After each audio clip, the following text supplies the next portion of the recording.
Hey, folks, welcome back to another episode of Pirkei Avos, live from Israel with Rabbi Chaim Coffman, who's always got me laughing, especially just before the show.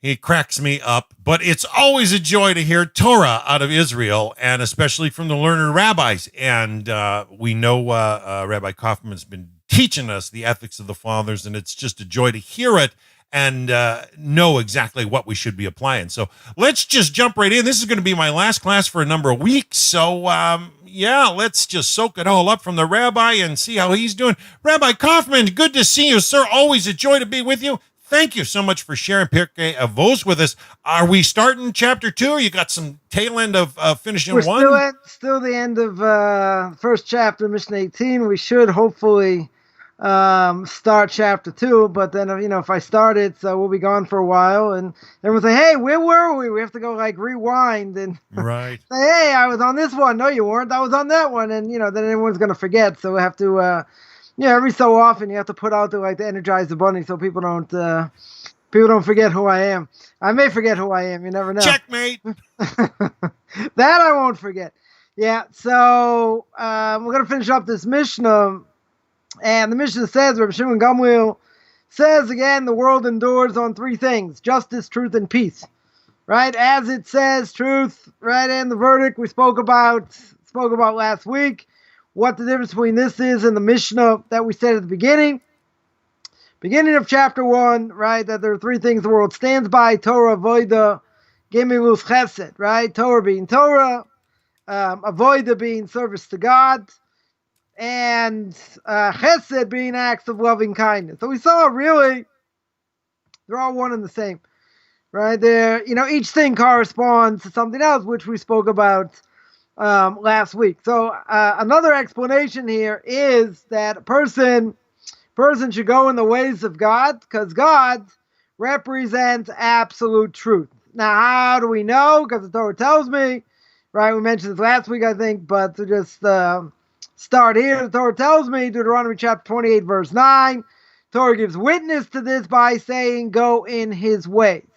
Right? So we did, last week, we did a show on Tanakh Talk about proof of God's existence, in the Torah. And one of the things we mentioned was the fact that the Rambam says, at the beginning of 13 Principles of Faith, that the Rambam says that God has to be absolute, right? God is absolute. He doesn't change. No such thing as moral relativism. How do we know morality or absolute morality, right? One of the shows we did was we discussed when is murder always forbidden, right? So we gave 7, 8, 9 different examples in the idea of morality, why morality has to be absolute, right? Because if it's not absolute, it changes. If it changes, then why do I say that previously, generations before, something was forbidden, and now, generations later, it becomes permissible, or vice versa, right? Who decides, right? Who decides these things? So when it comes to morality, it has to be based on something that never changes. Because if it changes, then it can't be absolute. So that's why you need an absolute God, and that's why it says over here, or that's why we mention over here that a person's going to go in the ways of God, because the ways of God represents absolute truth.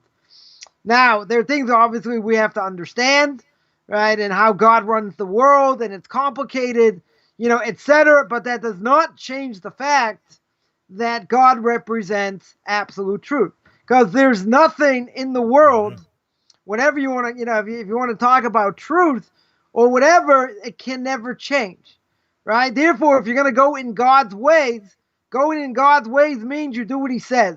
You do what the rabbis tell us, right? Because that's all we have. We don't have anything else. We listen to what the rabbis tell us of every generation. And therefore, whatever they say, black is white, white is black, right? That 100% is what we're going to do. So the Talmud says, and Tractate Yevamos 63a tells us that even telling a story, if a person tells a story, you have to tell it the way it is, right? You cannot lie.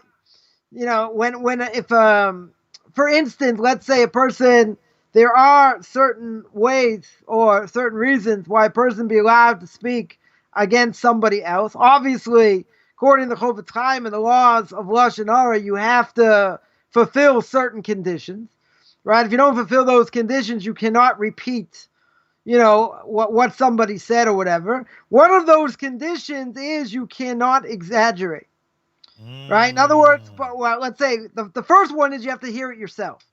You have to have heard what was said yourself, and you cannot exaggerate.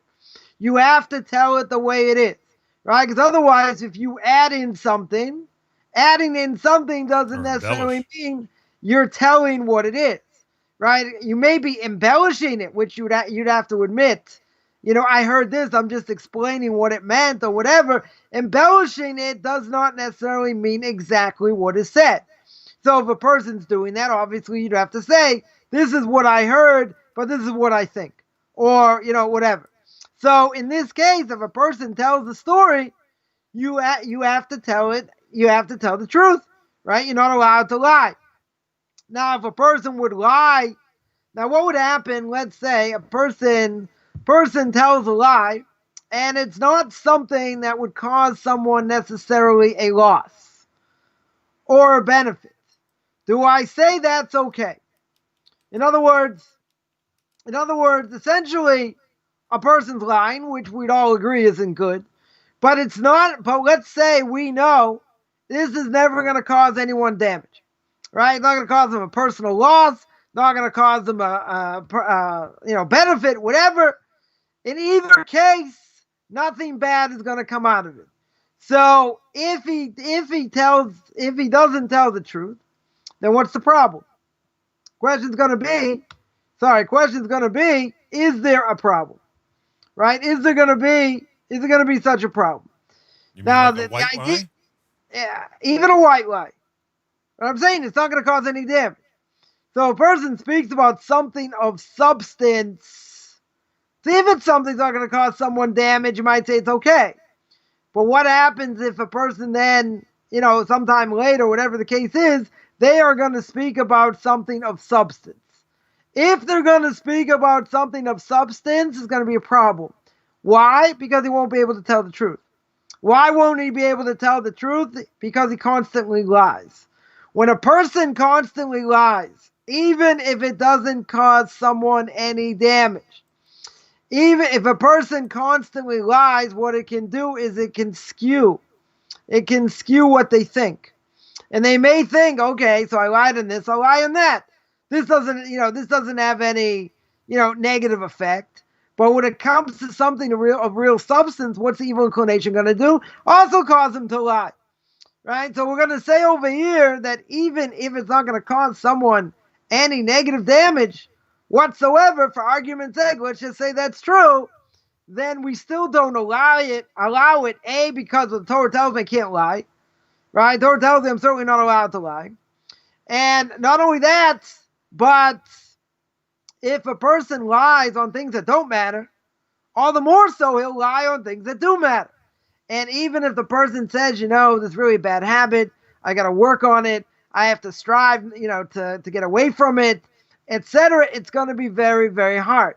Because any character trait, and I think this is crucial, that any character trait a person has that's bad, if you let it in, it takes over. And once it takes over, it's very, very hard to fight against. Because what's the person going to say? It's already part of my nature. This is who I am. So God's going to say, you're right. Maybe that is. Maybe I made it, I made you more susceptible to this bias or that bias or, whatever it is. Even if God made a person susceptible, doesn't mean he has to act on it. But you're going to say it's part of my nature. So what is part of your nature? Right? God doesn't care if it's part of your nature. Right? God's going to say, I made a part of your nature. I just didn't want you to act on it. Right? So, if a person has difficulty, controlling certain things, what they say, let's just say a person on a regular basis curses. So let's say they grew up around people that cursed. They didn't think anything wrong with it. So they themselves cursed. They saw it in the workplace. They saw it other places. Okay, some more, some less. So a person can claim, okay, I've been exposed to it so much, most people aren't aware of it, most people don't care, so God will cut me some slack. He said that's part of my nature. That's how I grew up. So what? We're not Hindus, right? We don't, I mean, maybe some people are, right? But whoever's listening is probably not a Hindu, right? And being a Hindu, if you're born a certain way, in a certain caste or whatever, you're stuck there, right? So if you're born a slave, you're stuck a slave.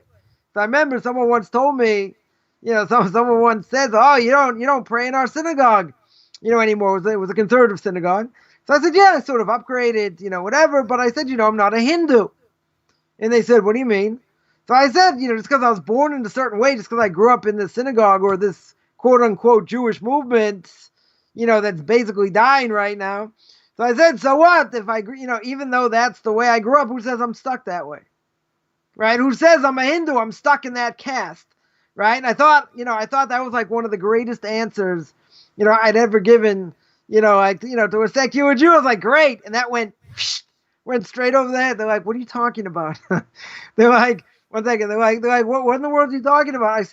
I said, okay, let me give you another example. I thought this is also, quick thinking. I said, when I was in grammar school, in order to go to the bathroom, you need a pass, right? You need a pass to walk in the hallways.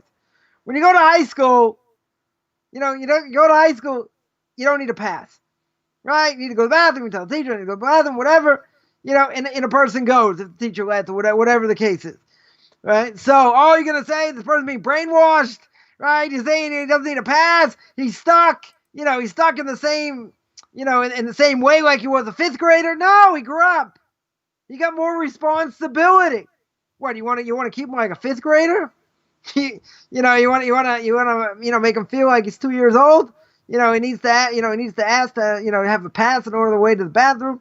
I understand why they do it, right? It makes perfect sense. But in general, because, a person grows up and he gets more responsibility, and say, oh, he's been brainwashed. He hasn't been brainwashed. I mean, maybe the person has, right? But, if a person wants to grow spiritually in the place where they pray and where they go to, it's, basically dead. It's dead spiritually. So if a person wants to grow spiritually, why is that an issue? Why in the world, does someone care? Because we're not good enough. You think you're better. So you're going to a different synagogue. You don't even have to go into detail. You could put the person down and tell them what the synagogue's like and what people do and how bad it is and different things and how people never grow there and the Judaism is nothing and whatever. You could go through all that, but they're not listening. They're not there. What do they see? They see you think you're better. They see you want to go somewhere else. Well, am I pinned down? Am I chained? I have to go to one place my whole life, or that, quote unquote movement. There's no room for, God forbid, going down or going up. A person is like static. They're staying neutral like Switzerland, or, someone, I heard someone say, I'm happy the way I am. That's akin to spiritual death. That's like saying, okay, I'm happy. We mentioned this many times. I'm happy being mediocre. Going for a job interview, right? Go to your property management company and say, I'm happy being mediocre. I'm just a normal guy, 6'7" guy, can barely get off the ground, can't stuff the ball, on a good day. And you say, listen, I don't have that many great qualities. I do the show once in a while, get a few laughs, try to help people. Okay, very good. But I don't have any other qualities. I don't have, I'm not really good at math. I'm not good at writing. I'm really not a people person either. I'm just you call me capital M. M for mediocrity. Next. You're toast. Maybe I should have spoken to your boss. You're toast. You're never going to get the job. It's never going to happen. So somebody says that, it's like, yeah, I'm good. I'm in a good place. How easy it would be just to rip that to shreds. You're at a good place spiritually, really. You keep Shabbos the way you should. I'm conservative. I don't care what you are. You keep Shabbos the way you should. You keep kosher the way you should. You work on speaking badly against others. Come on. It's a long list. We're in the month of Elul. Preparation for Rosh Hashanah. I could ask 100 questions, flatten this person absolutely like a pancake. What are they going to say? They're like, come on. Like, move on. I'm not moving. This is where I am. whatever. That's akin to spiritual death. Spiritual death, God's not interested. He wants you to grow. He wants you to strive. He wants you to be mediocre. You wouldn't be mediocre in anything else, right? If a person's competitive in sports, their job, other things, you take things seriously. Why do this? You give it, you just give it, what do you call it? You just sort of speak, you give a lip service. That's the word. You give it lip service. God's not that important. No. He'll understand I'm happy being mediocre. He'll understand I'm a conservative Jew. Really? Is there reward and punishment? You think God doesn't really care what you do? Yeah, you had a question before. Yeah, I guess, just to flip the coin on this a little bit, because I know you're explaining something really deep here, but what about those that have, say, reached their potential, or just consider, mounting up on eagle's wings and soaring high? If somebody's there at their potential, whether it be a level, let's say they've got a 75 IQ and their ceiling, is here. That's something else. That's something else. That we spoke the only about. reason I ask, Rabbi, I ask is in my life, sir, I have been one that has had some degree of success in certain areas, and people try to put you on a hamster wheel where they're going to make you run like a rented mule, and they're going to make you double work, triple work, and just suck the life out of you as if you owe it to them, because they maybe they're only paying you minimum wage and they want maximum efficiency. Yeah, I understand. Where's the line of when somebody else is superimposing? Now, when we hear it from Torah, we know that Torah is the way, and you're explaining what they should do. And the point is, the world we live in, people want more than what they should, in a lot of respects. And, if they were truly following what Torah said they should, I know that. I get it. You get the angst. You brought up a few things that, have to be addressed, individually. One is somebody who's mentally challenged, they don't have the same obligation. If they have a 75 IQ, right, they're mentally challenged, whatever they can do, right? God's not going to, first of all, God made them that way, right? Someone who's born Down syndrome or whatever, that's never changing, right? Someone will be more high functioning, less functioning, someone who's autistic or on the autistic spectrum, whatever. They're not going to be expected to do what everyone else, quote unquote, within, as being an Orthodox Jew will be able to do.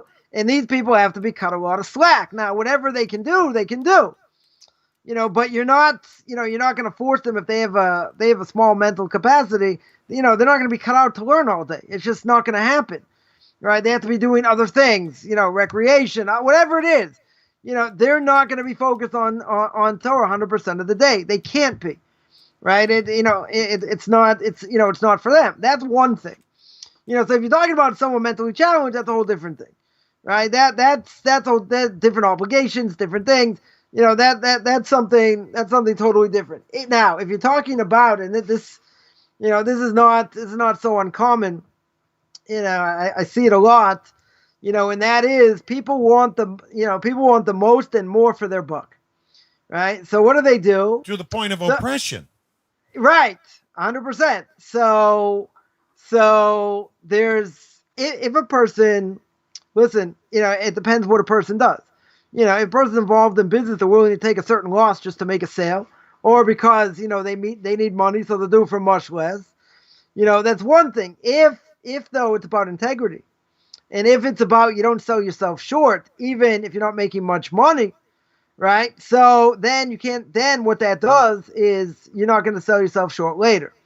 In other words, let's say a person's an independent contractor, and they charge a certain amount for, whatever they do. Could be, they want to get a customer, they'll charge them less, whatever. But if it's going to be where they're going to charge them so much less that they themselves feel bad about what they're doing and bringing down the market value, that's something else. That's something else. There are plenty of people out there, I'm sure, that would rather starve than give someone 70% discount.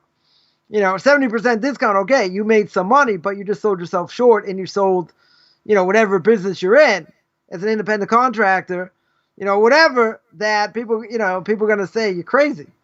You're crazy because this is the going rate. So if a person, wants to charge a little bit less, get the customer longer term, okay. If a person's going to charge a lot less and they're going to feel bad about what they do because, they have high quality or whatever, okay, that's something else.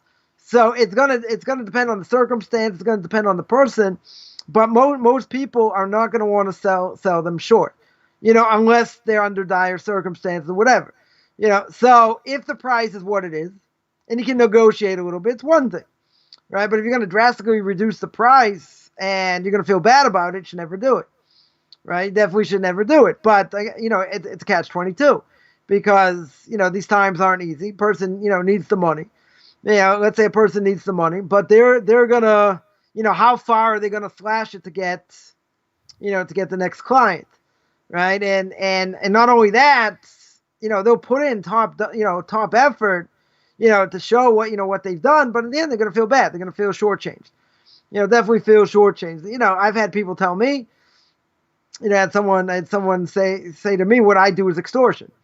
How are you allowed to charge for Well, Torah? I know how much we're paying you for this show, right? And I'm getting a lot.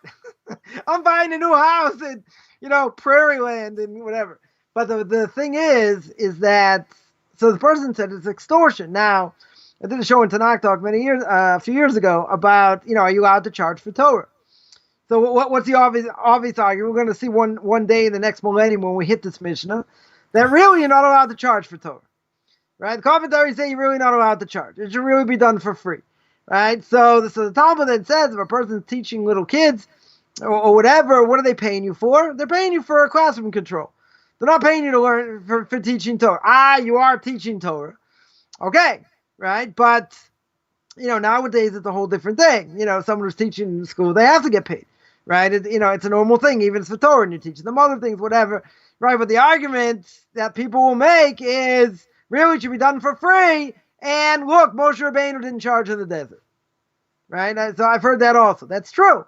Moshe Rabbeinu did not charge in the desert, but guess what? God made him rich through the tablets. He didn't need to charge, right? So this person copped an attitude. This is many years ago. Person copped an attitude, and it's not like I reject people if they don't have money, but the person copped an attitude, and they said, "What would your rabbi tell you? What a disgrace! What would your rabbi tell you?" I said, "You know what my rabbi would tell me? You would tell me I don't charge enough." That's what he would say. That's what he would say. He said, "Why are you doing it so cheap?" He said, why are you doing it so cheap? That's what he would say. So, according to the code of Jewish law, you're allowed to charge. Your time is worth something, right? In anything else, if someone, comes to fix your washer machine, unless you're a Jew, you're not gonna negotiate. Whatever he charges, right? That's it. I had somebody, a few years ago, someone came to fix my washing machine, right? Fixed it. A week later, something else went. So I said, "Oh, do I get a discount?" He goes, "No." There's no discount. It wasn't the same thing. It was a different thing. You go take your car service, and one day it's carburetor. Next day it's coolant. The coolant system goes. What's the connection? There's no connection, right? They're going to charge you to fix the carburetor, just like they're going to charge you to fix the air coolant system. Whatever the parts are, whatever labor is, that's what you're going to charge. So I said, when it comes to Torah, and they said, "No, you can't charge." I go, "Okay, let's try this again." I have a friend of mine who's a computer consultant, right? He said if you can't figure out how to turn on the computer, he walks in the door, it's $100. He's charging you $100 if you couldn't figure it out, right? So I said, okay, let's speak about Torah. No. Any education anyone's going to pay for, you're not going to get it for free, right? You get an experience, getting knowledge, whatever, right? So there's a cognitive dissonance. There's a cognitive dissonance because, people get a lot of things from the church for free. Right? And the church will, stick out this big oar, whatever, people put money in. Church has money. Church has money. Church is on, the church isn't so poor.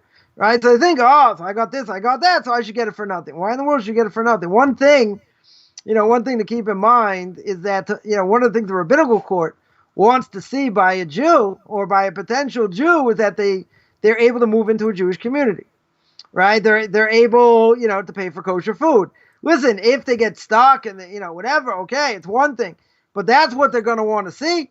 They're going to see you're self-sufficient because We don't want any sponges coming to the Jewish people and say, oh, look, they help so many people. They'll help us in this situation also, and we'll become Jewish at the same time. What do we need that for? We got enough problems in our own community, right? We don't need, we don't need anybody else trying to sponge off us. So someone wants to be the real deal. They want to show themselves to be the real deal. That's what you got to do, right? Kosher food costs money, right? Sending your kids to Jewish schools, costs money, costs quite a bit. Certainly outside of Israel, costs a lot. So what are you going to do? So, that's probably the single biggest problem within the Jewish community is paying tuition. One of the biggest, because it takes probably a third of a person's salary, if not more, right? Of what they make. It's like college tuition in some places. It's absurd, totally absurd. But that people who make, halfway decent living, get killed by this because half their money, that's where it goes.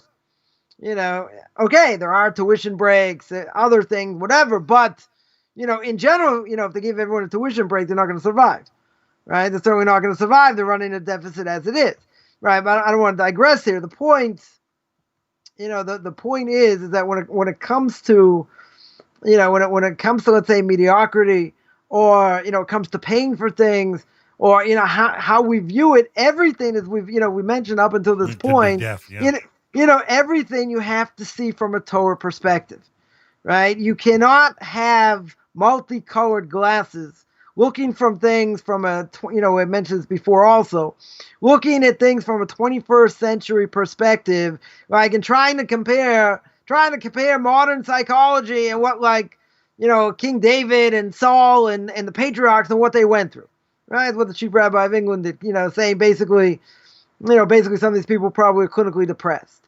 Right, that's heresy. Why is it heresy? As my Rebbe said, it's 100% heresy because we don't even fathom who these people are.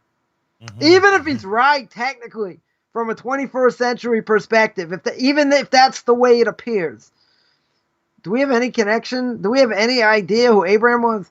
Do we have any idea who Yaakov was? We have no idea.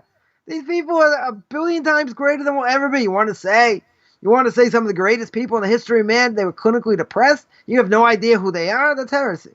We can't put our mindset, and this is the problem for a lot of people. You cannot put your mindset into the Torah. When you look at the Torah, when you learn, you have to absorb what the Torah says. Now, it doesn't mean you can't question. We're not saying that. You have to try and understand it, right? But you have to understand it from the perspective of the Torah, not from my perspective, because what I think doesn't matter, right? You go to the laws of damages, we mentioned a number of times, the laws of damages closest to our understanding, right? Business, right? It's closest to our understanding, but you know what? It's complicated.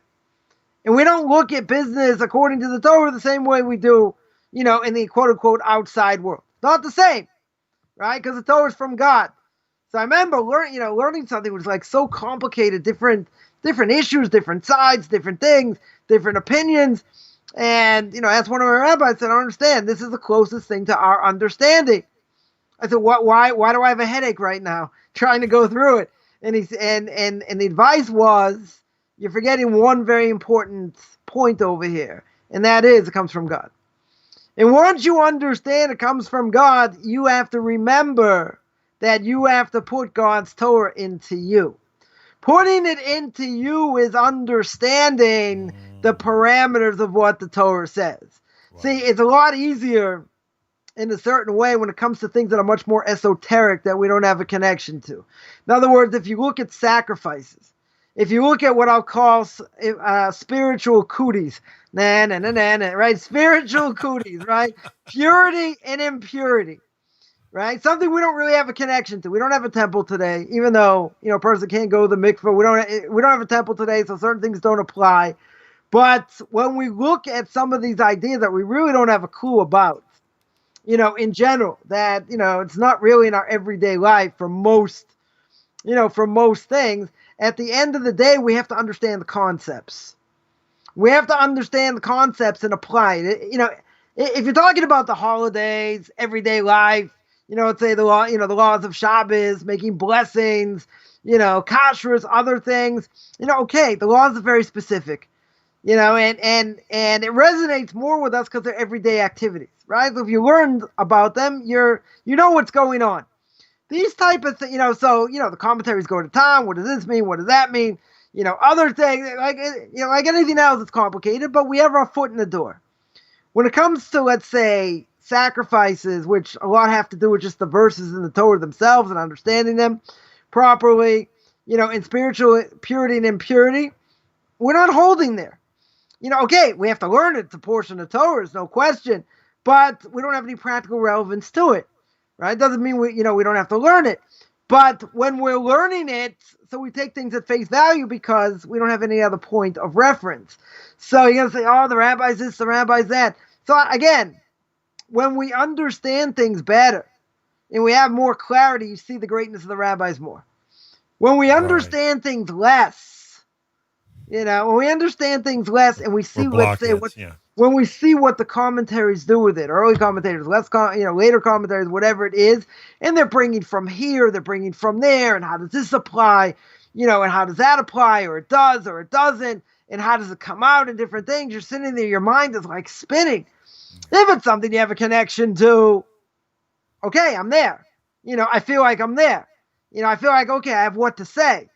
But since we're very weak in these subjects, doesn't mean we don't have to learn it, doesn't mean we don't have to learn it strong. But when you see what, previous generations, how they learned it like it was practical, and how they learned it like they learned anything else, you look at it and you throw up your hands and say, wow, because this is the last part of Torah that I'm learning is about the laws of sacrifices. And, I'm learning right now one of the more difficult tractates, and it's just very hard. It's just very hard when you see these commentators look at things and how they deal with it and whatever, and you're like, okay. It's like, okay, I understand there's a discussion. I understand there's a disagreement. You think a little bit into it, what are they disagreeing about or whatever. You're looking for threads of connectivity. Right, yes. You're looking for straw. You're not even thread, straw, whatever. And, like, God, throw me a bone, something. So, okay.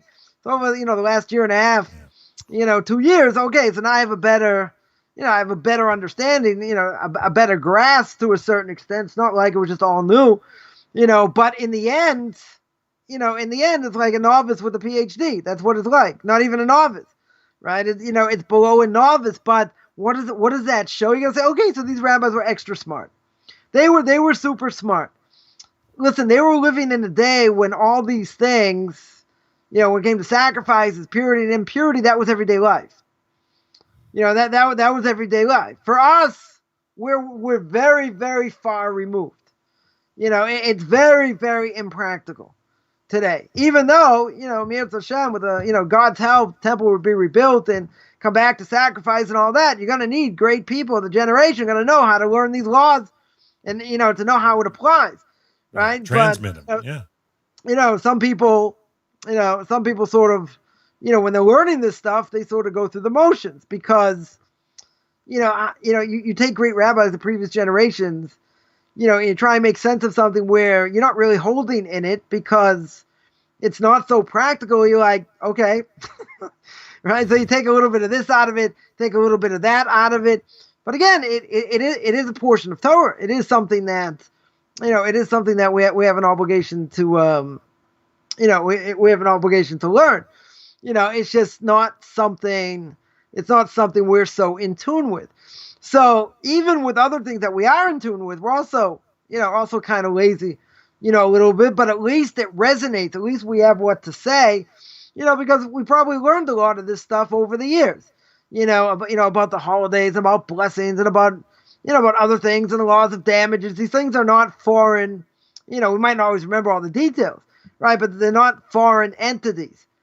These other things are like real foreign entities. Like we don't have a clue about them. But the point is that whatever we learn and whatever we do, we have to forget our own mentality, right? And this is going to be something that's hard for non-Jews, and that is that they have to lay themselves down and say, that they have to listen to the rabbis, right? They have to listen to the rabbis of all generations. Now, if they've been lied to and duped, again, which we mentioned many times, that the trust factor is a very difficult thing, right? Why is that? They say, why should I listen to you? Why should I, why should I listen to these rabbis, 500 years ago, 1,000 years ago, or more, because what they say goes against our grain, right? All you have to do is Google like outrageous, statements of the Talmud, right? And you'll see all kinds of racist ideology. People saying, oh, these Distorted. rabbis, yeah, totally distorted. These rabbis, they make fun of non-Jews. They say non-Jews this. They say about secular Jews, and they say all kinds of different things. So, when I went through oral law, in Tanakh talk, so I went through, like a whole bunch of these statements. I'm like, wow, these are a lot of good questions. I said, I was like, I hope we have some good answers. But 99%, of these distortions were 100% taken out of context, right? Way out of context. And therefore, if you don't know the context, what gives you the right to, make a statement? So all people did was vilified their hate and their anti-Semitism against Jews to say, oh, you can't believe this, and they're racist, and they're this, and look what they say over here. Okay, you want to hear an answer? Are you interested in what the text is talking about? Yes or no? They're racist. That wasn't my question. My question was, do you want to hear what the text says? Do you want to try and understand that moral why absolute. It does not say what you say it says? And the answer 100% of the time is going to be no. Why? Because they're going to say, oh, it's apologetics. Oh, the rabbis this. Oh, what do they know? Whatever. I know this to be true. How can you know this to be true if you don't know how to learn? If you can't even read the Aramaic. Okay, there are translations out there. Very good. It's also commentary. Do you read the commentary? Or you just read what it says? Because if you just read what it says, I can do that also. I can come up with 100 statements that make no sense, that are totally racist, against women, against non-Jews. Right? I could easily do it. Wouldn't be very hard to do. Yeah, if you isolate it incorrectly. But if you're not going to look at it in context, and you're just going to view your hatred, of Orthodox Jews and the rabbis, okay, so what are you arguing about? What are we going to argue? There's nothing to argue about. You're not intellectually honest, which most people aren't. So if you're not intellectually honest, that's it. So we're not going to have a discussion, right? That's flawed. And we have to put ourselves, in the Torah the way God wants us to. And people don't want to hear that also because they'll say, Rabbi Akiva, the great Rabbi Akiva, is a little bit misguided, right? God forbid. He had his opinion, I have my opinion. Because what does the Western world say? I can have an opinion. My opinion is just as valid as anyone else's. A woman can say, I'm just as equal to a man, right? I can even be better than a man. Okay, what does that have to do with Judaism? In other words, if you take a 21st century stand or stance and try and put it into Torah, you have to understand what the Torah says first. You have to understand what the context is. You have to understand what's going on. Forget about what goes on. What goes on in the 21st century. We are mushba. We get influence from the outside world. So everyone thinks, oh, this is stupid, and I have my opinion, and oh, that's backwards, and this and that. These people, one of my pet peeves is, you want to argue. If somebody, when I went to camp many years ago, when I went to camp, if someone said something stupid, they'd say, learn the rules, play the game, practice. That meant, that was basically saying, like, you just said something stupid. Like, shut up. You have no right to talk. Right? So, someone who doesn't know anything, and they talk like they're a big maven, and they say, oh, I got a little bit of knowledge because I read it on Wikipedia. So I know everything about nothing. And then they comment, they say, they say all kinds of things don't make sense. Why doesn't it make sense? Because they're not trained, right? They're not trained in the way the Torah needs to train us, needs us to think what the Torah says, right? So therefore, it's not how much I put myself into Torah, it's how much Torah, goes into me, but it has to be done right. And if it's not done right, then it's not Torah. And not only that, any other quote unquote group that's going to change things around and say, no, I think the Torah means this. And I think, it's like this. Okay, so let me ask you, even if you think that's true, I'll cut you some slack. Let's say I would agree, which I don't, but let's say I agree. Even if it's true, does it work?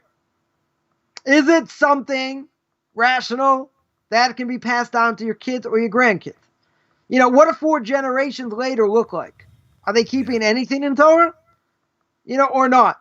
So someone had the chutzpah to say, who says the Torah is forever? Who says that's the goal? You have to pass it down. I don't know. God does. God says the covenant between him and Adam, him and Noah, him and Abraham is forever. The covenant gets passed down. It's forever. Forget what the Christians say about Jeremiah chapter 30. Biggest mistranslation in the world. One of them. Right? This new covenant.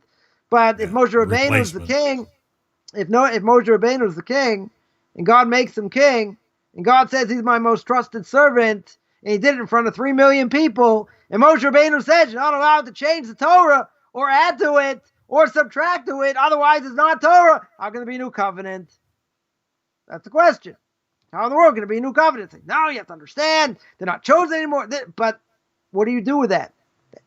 In other words, within Torah, there's internal logic. If there's internal logic, there are certain red lines that you cannot go below. And that's it, right? There is internal logic. So therefore, they have to come up with some grand excuse, some made up who knows what, in order to tell me that you're not allowed to change the Torah. Moshe Rabbeinu is a fraud, right? Because that's essentially what you're saying, because God forbid that there's a new covenant.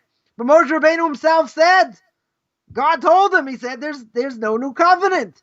There's no adding or subtracting, right? Forget about the rabbis and what they did. I'm not even going to go into that. There's no adding or subtracting. If there's no adding or subtracting, what's this new covenant? There's no such thing as a new covenant. That makes sense. So now you can ask the question, why did Jeremiah say it in that language? Very good. Very good. He called it a new covenant. But logically speaking, not even talking Kabbalah, not oral law, nothing. Can there be a new covenant? Yes or no? According to the Torah. No, there can't be. Why not? Because God said it's forever. And it never changes. Right? Never changes. And if you're a prophet and God spoke to you, right, and God gave you this prophecy, that means you have to interpret the prophecy right and give it over. Otherwise, you're a false prophet. So that being said, all the non-Jews agree these are prophets. This is Jeremiah. No one disagrees. He's a prophet. The prophet, where did the prophecy come from? Not himself.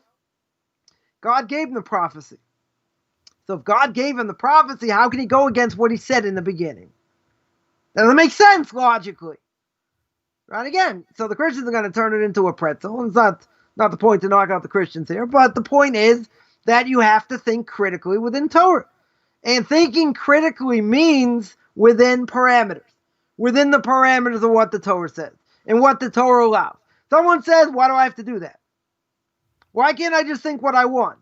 Because that's not Torah anymore. If you want to, if you want to say, well, I disagree with Torah, I'm going to disagree. Do you believe God gave the Torah? You don't. Right? So you have to get back to the fundamental things. If God gave the Torah, these are my obligations. Now you can have other questions. What about the rabbis? What about this? What about other things? Okay. Right? So, questions have to be dealt with, but God is absolute. We mentioned that earlier. If God is absolute, he doesn't change. Right? It's absolute truth. So if it's absolute truth, there's logic according to the way God thinks. And according to the way it's given over by the rabbis. Now, we may look at it and say, this is difficult to understand. From our perspective. So what would my answer be? I would say, who gives about your perspective?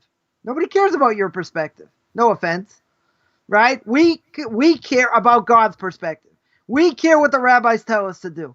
That being said, we have to put ourselves and try and understand it. Right? Not to say, I understand better than the rabbis. Okay, could you bring people back from the dead like the men of the Great Assembly could? I don't think so. Could my Rebbe do that? No. Could his Rebbe do that? No. Right? So the problem is people don't show respect. People throw out terms, people throw out names, people throw out all kinds of things. They don't show proper respect because they have no idea who these people are. It's like, oh, he's just a person. Really? He could bring people back from the dead. Could you do that? No. Right? So I'll let you ask in a second. In the epic of the Messiah, the Messianic era, we're living in right now. Talmud says there are 15 signs. 15 signs we're living in the Messianic era. One of them is chutzpah. One of them is that people are going to deride rabbinic authority, and they're going to make fun, and they're going to say things, and it happens here in the press all the time. People make comments they don't know anything about whatsoever, and all they do is downgrade and make fun and say things against rabbis. That's what they do, right? Because they're leftists. They hate religion. They don't have anything to do with religion. So therefore, who are the first people they're going to try and knock off are the rabbis.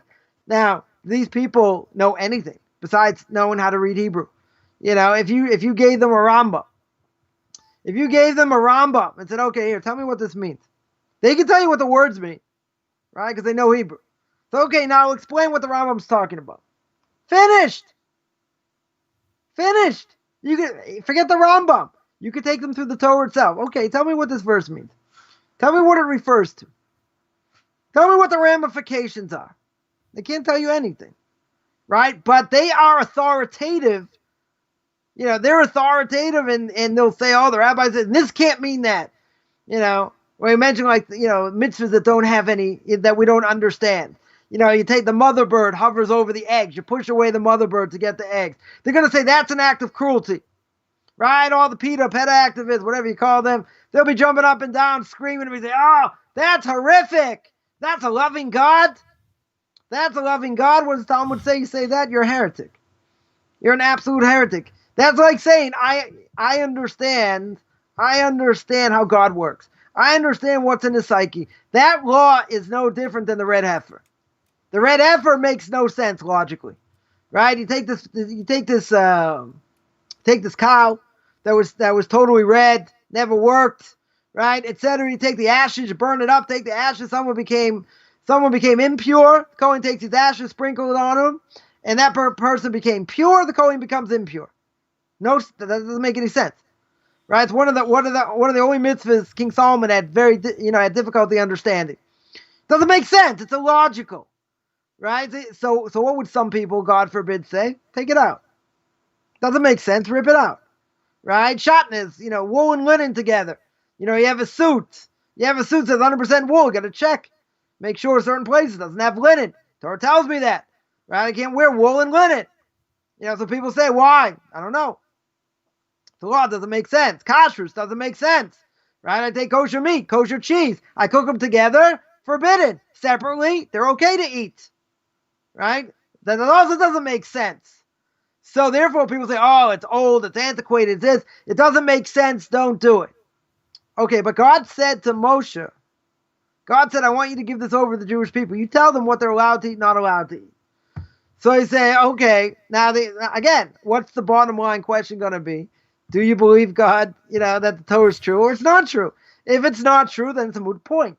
If it is true, okay, so there's certain things we have to try and understand. We have to understand to the best of our ability, but we have to realize a lot of it is a law we don't understand, but, it doesn't matter. There are ramifications. A lot of ramifications of these laws. Yeah, you had a question before.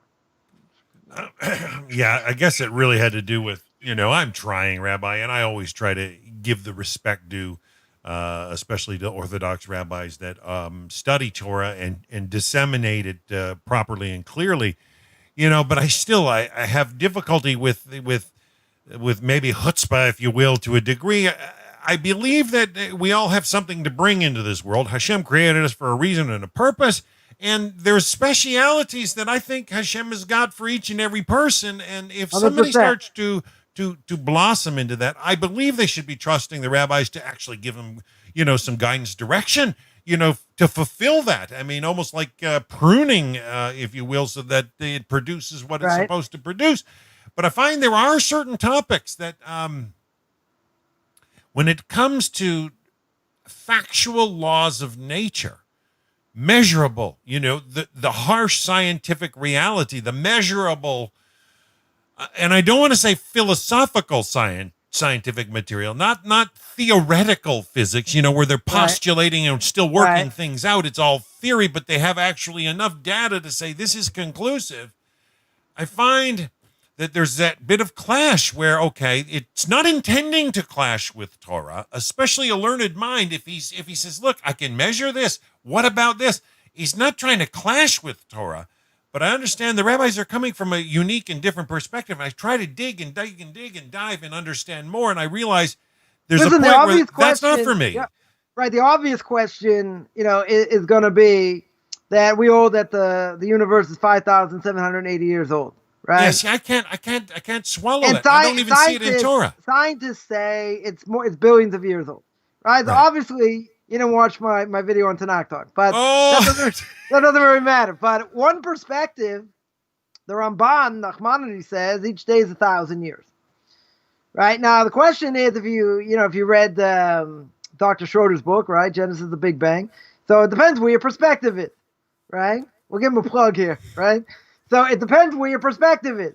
If your perspective is in space, it takes a lot longer, right? One day is a lot longer. Could be thousands of years. Could be millions of years, right? That's not a it's not a contradiction. You got the dinosaurs, you got other things. Yeah, it's always day and always night on the earth somewhere.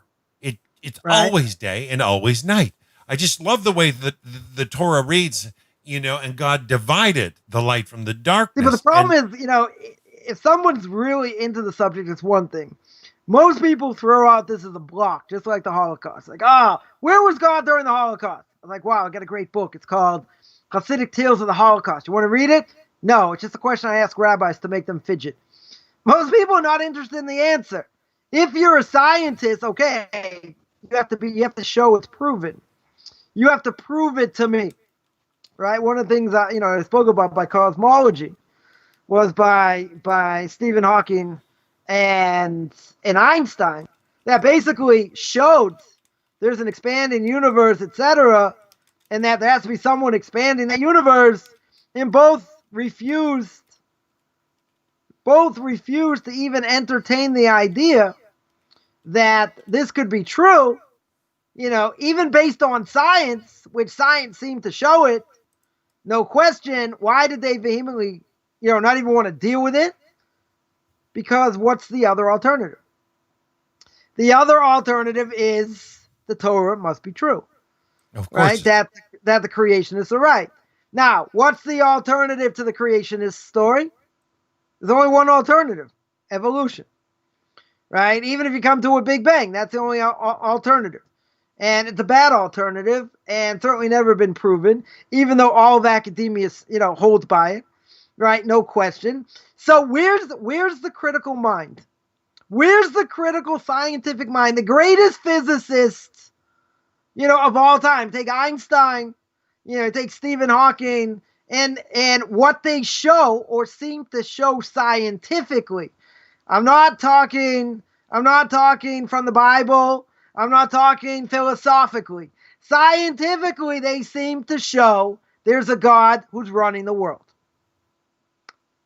But cognitive dissonance says, I can't do that.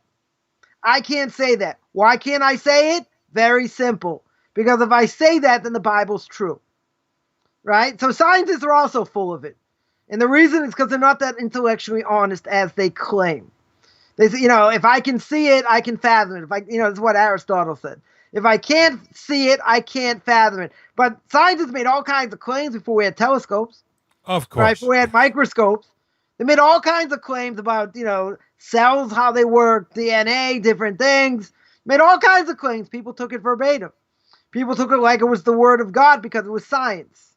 Now, they couldn't prove it. Maybe they prove it mathematically, but they couldn't prove it in Metzias. They couldn't show it. Why couldn't they show it in a microscope?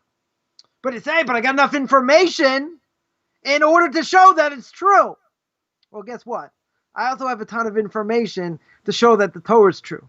But you know what? You're never going to give these scientists, not alive anymore, but they'll never give you the time of day because they say, oh, it's philosophical mumbo jumbo. It's, you're trying to brainwash me, this and that. We got concrete proofs.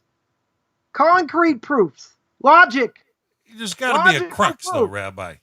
Huh? There's got to be a crux where things start to harmonize and become clear in humanity's eyes in the sense that... But they don't want to see it. That's the whole point, even if you could show them But clearly. even wanting to see it, like... You're right. If you would explain, I'll give you one example, right? The Torah says in two places, talks about kosher animals, right? It says a kosher animal is going to have split hooves and it's going to chew its cud. Right? Now, there are only certain animals that do one or the other. Right? You got the pig, you got certain type of rabbits, you got a camel, right? Whatever it is. You got certain animals. If you have none of the character traits, 100% you're not kosher.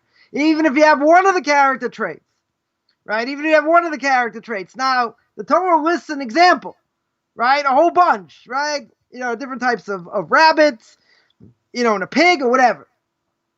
Now, Moshe Rabbeinu, God says to Moshe, okay, these are the animals that only have one sign. Now, if, according to documentary hypothesis, right, 4 authors and a redactor, right, is, the whole world, how did I know about it? Because I learned it by the conservative movement. So all of academia holds by it, nothing to talk about. God forbid you should say that, God gave the Torah. So how did Moshe Rabbeinu know if it's four authors and a redactor? They only lived in the Fertile Crescent, right? Egypt and around that area, the Niles, Euphrates area, etc. There was really no other part of the world where they lived at that time. How does Moshe Rabbeinu know those are the only exceptions? How does he know that? Right? And the Torah says also by fish. I'm just going to give this one example. And the Torah says by fish, any fish that has scales will have fins. Right? Someone tried to bring me a proof of a catfish. Wasn't true. Right? That only has scales and not fins, or vice versa, whatever it is. But, certainly not true for kashrus purposes, because they're not real scales or whatever the case is. But in general, you're never going to find a fish that has scales and not fins. Now, with Moshe Rabbeinu, the world is 70% water. How in the world is Moshe Rabbeinu going to know? Unless he's Dr. Doolittle and he can talk with the animals. How in the world are they going to know across the world? All the ocean. He's going to drain all the ocean. How much would it cost him to send people all over the world get that information, even if God made him rich? Millions of people. Rabbi, it's going to take there's forever. a lot of biology that wasn't even classified for 1,000 years after. Good. Yeah. So my point is, these are just 2 examples. 2 examples. Now, you ask a scientist, and they don't have any exceptions. Let's just say, we're not going to argue about what they claim to be an exception to the rule, or whatever, right? In general, how could a flesh and blood person make such a statement if he only lived in one area? No, it's profound, divine. Someone's going to say the inspiration. It doesn't say it doesn't prove God's existence. You can't say divine inspiration. First of all, it's direct. God spoke to Moshe direct. That's what the Torah says, right? But even if you want to say divine inspiration, you can't call it divine inspiration, because someone who's inspired wasn't, Hitler inspired to kill all the Jews. Wasn't Gaddafi a madman? He was also inspired. So was Stalin. So was Pol Pot. So all these crackpots, right? So if you say it's divinely inspired, according to who, right? You look at Christianity or you look at Islam, where were the witnesses? Where were the witnesses when the miracles were done? Right? Muhammad's flight from Mecca to Medina. You have any eyewitnesses? Okay, I gotta throw this out, Rabbi, and I don't want to play the antagonist, but I gotta throw this out. There comes a point where I know that the great Torah giants, the authors of the Talmud, great, wonderful people, throw out concepts of Hashem, in a personificative fashion, in the point that, we're talking about Almighty God beyond time. Not that he ever moved in time, because that would be putting the tick-tock of a clock above Hashem. Right. And he didn't go from here to here to here to here to here to here to here. The clock never ticked over his head in the sense that he was subject to anything. We're talking about Hashem here, right? We understand this. And I know that the rabbis, the depth of explanation in their literature goes so far beyond the concept of anything that is just anthropomorphic that to say that Hashem spoke, what are we saying? We're not saying he breathed and actually used the vocal cord, right? We know there's something definitive here. And I see that when you get down to, say, creation, and I see the timeline, not just from the evolutionary standpoint, but the timeline based upon what is actually measurable. And when you see God's guidance, and this is why I said that it's always day and it's always night, somewhere on planet Earth in perpetual rotation, but that had a beginning. And I find that all this aligns perfectly with Torah. It just aligns perfectly. But when it comes to my difficulty is where the dissonance, there is a dissonance that happens with a spiritualization that is rooted in nothingness. And that's what the academics have a problem with. Not saying that the rabbis are, because you're talking giants, okay? But Right. the world has done too much spiritualization based on imagination that has no merit. Whereas Okay, I keep in see what you're mind- saying about keep the in mind scales one and fins thing. is 100%. Let me ask you a question. Is God a spiritual being? Beyond the Ein Sof, you know, Why do we say God's a spiritual being? We understand he represents the entire world, the entire universe, but he's not physical, right? exactly. He's not physical. So what is he? We say he's spiritual, but is he really spiritual? We can't say he's really Yeah, spiritual. We just don't he's- have another. he's- We don't have he's- another. We don't have. It's semantics. We don't have another term. Right. We don't have right. another term to call him. You know, the dissonance. You know, I don't want to go too far off topic here, but you know, I think it's important. The dissonance that people see. You know, I think it's just people don't think.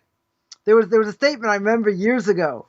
You know, that I forget who coined the statement. The statement was 1% of the world think, 4% think they think, 95% would rather die than think. So I don't know who the I'm philosopher. trying, Rabbi. I'm trying. I understand. And I'm trying to I know. learn. Listen, you live in Prairie Land. What can we do? You know, I'm trying to work with you here. So the point Hey, is, they canceled the CFL for the. yes. All right, now I know there's a gun. Okay, so the point is, you know, is that we try and talk in terms of things that we don't, you know, we don't have names for. We don't have words for, right? You know, essentially we don't have words for. So we can say what God isn't. We definitely can say what God isn't. You know, the problem, you know, the problem is, what do I say? You know, 95% rather die than think, because people throw out ideas. And I'm not saying it's not a legitimate question, but the you know, first of all, a person has to know how to argue, and they have to do the research, right? You know, just like you write a term paper, you have to do the research. You got to put in the time. You got to look at the information. People throw out ideas in order just to say, I don't have to do anything. I'm exonerated, right? I don't have to fulfill anything because I have questions. I have all kinds of questions. Well, maybe some of the questions can actually be answered. Maybe we actually do have information. Maybe we definitely have sources. I mean, obviously, a lot of this very much steeped in Kabbalah, you know. But you know, even if we don't understand what this level of speech was between God and man, prophecy we do understand, right? God put someone in a trance. There's a vision. God spoke to Moshe face to face. That's hard to understand, right? You know what that level of speech was. Well, you know how Moshe understood it, you know, etc. Okay. Right, I'm not going to say it's you know, it's easy to understand, right? At least on a simple level. But the bottom line is, whatever that communication is, Moshe gave it to us. Yes. Right, Moshe taught I'm it with you on and that. passed it down. Now, without getting into, you know, all the other stuff, if we understand God spoke, then what are our obligations? Right? You have to start from a certain premise. The premise is God exists. You know, before God created the world, he was busy, you know, creating, destroying worlds. The beginning of Chovos Chovavos, which no one ever learned, because it's very much steeped in Kabbalah. In Duties of the Heart, at the very beginning, he speaks about why there's only one God in the world. How it can be proven there's only one God, and he's the true God, and he's our God. And everything else is just you know, it's just a fake. But whatever, it's complicated. It's not, you know, it's very much, you know, it's very much steeped in Kabbalah, right? But as it is, the problem is most people are very shallow, and I'm going to go on record and say most people are very shallow, and they don't think, and they just throw out ideas, and they don't research, they don't look into it, you know, and they don't, even if they have access to Jewish texts, they can't read them. and they can't understand them because a lot of them are not translated. But for argument's sake, let's say they don't even go there.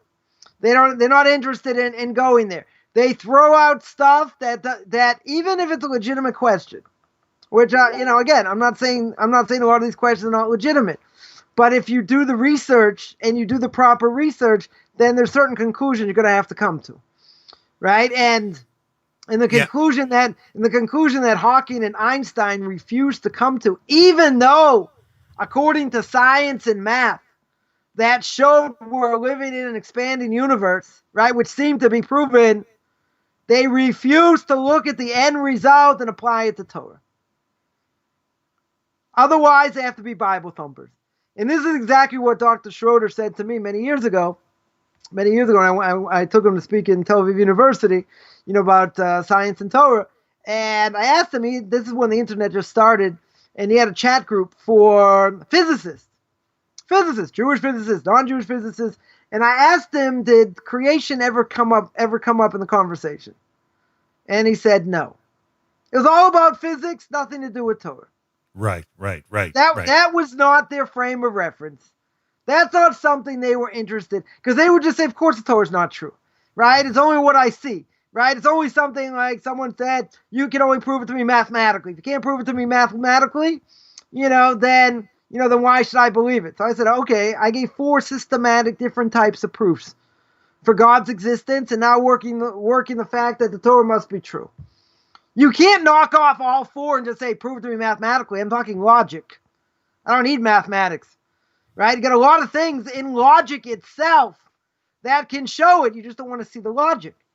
You're just not interested in the final result. If someone tells you, I had someone tell me this, so this is also part of it. Someone who's into marriage, and they come to you and you say, like, why do you have such an issue with it? Well, the Torah tells me into marriage, right? A Jew marrying a non-Jew. If you ask any Jew, no matter how secular they are, a yes or no answer. Is it permitted to marry a non-Jew? Yes or no? Don't give me any other garbage. Just tell me yes or no. They're going to say yes, but they're going to say maybe it doesn't mean this generation. Maybe it, whatever. They'll give you all kinds of excuses why not. So my answer to this person was, okay, now if you're into marriage, show me in the Torah where it's permitted. The Torah tells me more than half a dozen times you're not allowed to intermarry. Right? So show me in the Torah, show me any source that shows that it's okay. Maybe you want to tell me it's only for that generation. I said, I'll give you a hint. I said, I'll help you a little bit. Maybe you tell me it's only for that generation. Maybe you tell me it's only after the generation that went into the land of Israel, after they destroyed all the nations, right? The 7 nations. Maybe you're going to tell me that. And the person, I could see like smoke coming out of their ears, right? So I said, okay, so give me an answer somewhere.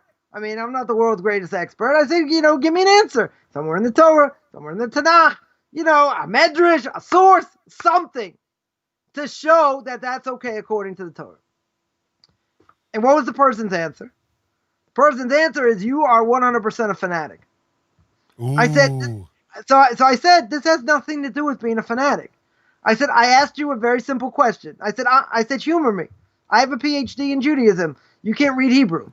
You're a first grader in Judaism. But I said, I'll humor you. Give me an answer. Show me where it says it's okay. Now, you want to tell me the Torah is not true? We could speak about that. Whatever. But that was my answer. Oh, that was my question. Just show me where it doesn't apply. Or show me how it's not true. So cognitive dissonance says, even if I think you're right, people will say you never put someone in a corner, because then they're never going to admit it, right? Then they're never going to admit it. Okay. So that's not probably a good way to argue. But in the end, and this is where the chutzpah comes out, and they say, I know better than you. But you don't. But you don't. You've never learned. You don't know anything. You have a first grade Jewish education. You want to call me names? You want to call me fanatic? You want to call me other things? Just give me a very simple answer, right? So one of my pet peeves is coming clear, is that you want to argue, you have to argue on the same terms. In other words, if you want to tell me that the Torah is not true, and the Bible is not true, show it. Show me internal logic or any type of logic that shows it doesn't work and shows it, show it's not true, right? The onus, I know it's true, right? I just gave one example. I can give many other examples. I'm gonna save that for Tanakh talk, right? There are other. There are other it's examples. far truer than anybody than anybody will ever be able to but fully somebody fathom. on the outside, why are they going to make up all kinds of excuses? They're going to make all kinds of excuses for one simple reason. They're going to say, because I don't want to have to keep it. Right? Somebody told me, a friend of my father's, blessed memory, said many years ago, I went to Hebrew school and I got hit by my Rebbe and that's what Judaism is. And he said, I'm done with Judaism. I said, but maybe you had a bad Rebbe. He said, I'm done with Judaism, right? If that's what it is, imagine, Rebbe Wine once said, imagine you're in fourth grade, 10 years old, right? You're in fourth grade, you had a bad teacher. Everyone agrees you had a bad teacher. Maybe you have to go for therapy, whatever it is. But the kid's going to say, you know what? I'm done with education. I'm getting a job. Never happened. Why would it never happen? It would never happen because it's never going to happen. Why is it that someone older can say, "Oh, I'm done with it because I had a bad experience." I'm not saying it's not legit. Person may have had a bad experience. What does that have to do with Judaism? Yeah, maybe a person got called out. Maybe, I know of a story of the head of a yeshiva like totally demolished somebody, 15-year-old kid, embarrassed him in public, which obviously is forbidden. And, I don't know the whole context of the story, but totally embarrassed him in public. That was it, right? This is a Teflon generation. You embarrass me in public? Like, you call yourself a head of yeshiva? That's what you do? That's what Judaism is? I'm out. Okay, had a bad day. Something else happened. You're not allowed to embarrass someone in public. That's akin to murder, right? He's going to pay a price later, right? That 100% is akin to murder, right? But in the end, why does that kid have a right to say, I'm out? God's going to judge him also. 100%. God's going to judge him also. It's just an excuse, right? But why do we want to make excuses? Or why do people want to make excuses to say, I don't have to do anything? So people will make fun. They'll say, come on, you really believe women have to be totally covered up from their neck down? In the laws of modesty, it doesn't say that anywhere in the Torah. And, feminist issues and other things. People think they have a right to say whatever they want, do whatever they want. They don't understand the context. They don't understand anything inside. They just want to say, you know what? This doesn't make sense. This is stupid, God forbid. I'm going to chuck it. That's a Reformed Jew, right? It's also a conservative Jew. They do the same thing. What I don't understand, what doesn't make sense, their rabbis, quote unquote, said, don't worry about it. You don't have to keep it. Leviticus chapter 18, homosexuality. It's okay. I'm also homosexual. And belief in God? No, I don't have to believe in God. I can believe in a concept of God, that there's this idea of, the Jews in the desert, they're all, totally inspired. But there was a committee. Do you think a committee is going to make up 80% of the laws that don't make sense? I mean, it's another proof. Why didn't it just make up 6 laws that everyone could do that make sense? Why in the world would Moshe Rabbeinu try to sell a book to people that doesn't make logical sense? 80% doesn't make logical sense. They're going to say, wow, he was a real wacko. Yeah, maybe he was, God forbid. Maybe he was a real wacko. There's a depth there, yeah. No, there's more than a depth there. It goes well beyond, because you have to think critically, right? I'm throwing these ideas out. I mean, they're not my ideas. People have had these ideas for throughout the millennia, throughout the centuries. And does that make sense? Does shooing away the mother bird, and taking the eggs, that seems to be cruel. According to the way we look at it, it's an act of cruelty. So why is it on the books? Why would it be, it's a good question. Now, I'm not saying it's not a legitimate question, right? But does God run the world? Does God make decrees, even if we don't understand? So again, if you're a non-believer, it's very easy to be a non-believer in a certain way, right? A person's a non-believer, they say, okay, I'm a Reformed Jew, take it out. Right? I'm a conservative Jew, take it out. Doesn't make sense. And that's what they do. Now, I would agree if they do it, and it works, okay, then I'd be full in agreement that let them pass it down. If it doesn't work, and someone told me this is absolute chutzpah, someone said, who says it has to work? Maybe Judaism should die. I don't know. Did you read the Bible from cover to cover? right? Just the first 5 books. You watch the movie. It's not supposed to die. No. There might not be a lot of Jews left at the end, the end of days, but it's certainly not supposed to die. Yeah, you had a question? Not a question, Rabbi, more a statement.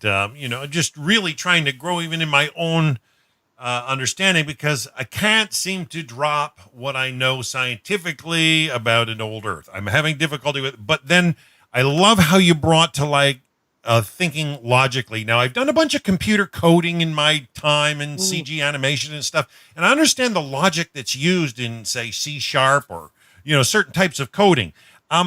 And I realized when I started to do it, you had to think a certain way in order to express that into computer code. I try to understand where the rabbis are coming from, but only study as a b'nai Noach what's permissible to me when I'm on the subject. And one thing I found that brought me, a degree of peace on the matter earlier this week, had to do with, something some rabbis nearly 1,800 years ago talked about 7 phenomenon that were created before the world was. Right. And in the logic, it made perfect, crystal clear sense. Oh, that's what the rabbis are talking about. Oh, there's these 7, phenomena, and they firmly exist in order for the whole of Torah to actually be in perfect harmony with truly what is. I was blown away. Let me tell you something that on that same thing. I don't want to steal your excitement here, but now that they're making a new Matrix movie, with Keanu Reeves, right? Keanu Reeves. So anyone who saw any of the movies, if you read the book Derech Hashem, the way the Ramchal speaks about spiritual worlds and how all these things are interconnected, they start above, they come below. It comes in this world, it manifests, and what I do goes up, it gets judged, comes back, or whatever. What is that? Right? I mean, it's all Kabbalah, right? 100% it's all Kabbalah. But the reality is, and in that class that I've been, giving to Noahites to, just about finished with the book now. But, I've mentioned many, many times, when you look at these different things and these spiritual forces and how they interconnect and where it starts and how it starts from above and it comes down here and how it manifests, all these different things, that is the matrix. That's what it is. It's all these things 100%, 100% intertwined, and what we see in the world, we don't have any idea. We don't have any, any clue. Just, speaking about this over Shabbos, the idea what the Rambam says in the laws of repentance, the Rambam says that every city, every state, there's an equilibrium, right? There's a scale, right? There's a scale going up and down. Scale, for good or for bad, right? One side of the scale is good, one side of the scale is bad. So the Rambam says, what I do, wherever I live, matters. And therefore, if I do it this split second, I do the right thing, it goes on the scale for good. If I do the wrong thing, it goes on the scale for bad. But at some point, if the scale is bad, goes to the side of bad, and God finally says, okay, I've given them a chance. I sort of warned them. They didn't take the warnings. So God says, on the scale itself, it's gone down. How, what, where, when? Ramchal doesn't, the Rambam doesn't tell me, right? And the Ramchal does not explain how this works. But God, in infinite wisdom, what does He do? He's gonna destroy some things over here, right? It's in certain places.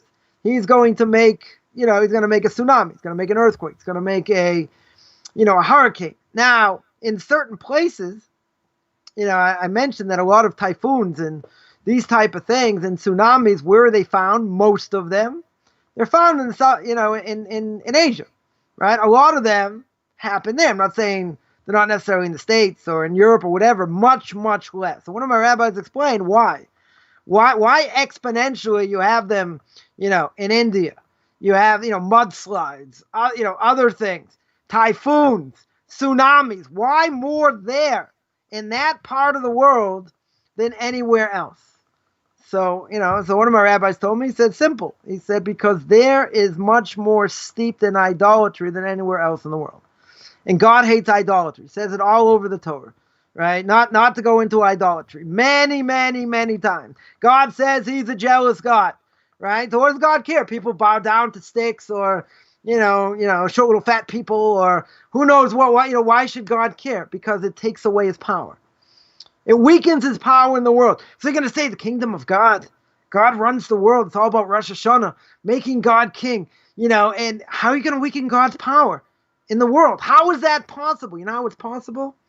It's possible because there's a lot of cynicism in the world, right? Saying God and God's in charge or whatever, it's like a 4-letter word, right? In a lot of places, except for the Bible thumpers. Why is that? Because they don't want to be meshubit. They don't want to be subservient to any higher being that's just going to tell them, oh, you can't do this, you can't do that. They look at, people look at Judaism. That's why I say it's always a miracle. Any non-Jew, who wants to convert, because when you look at the laws of Judaism, it looks really weird.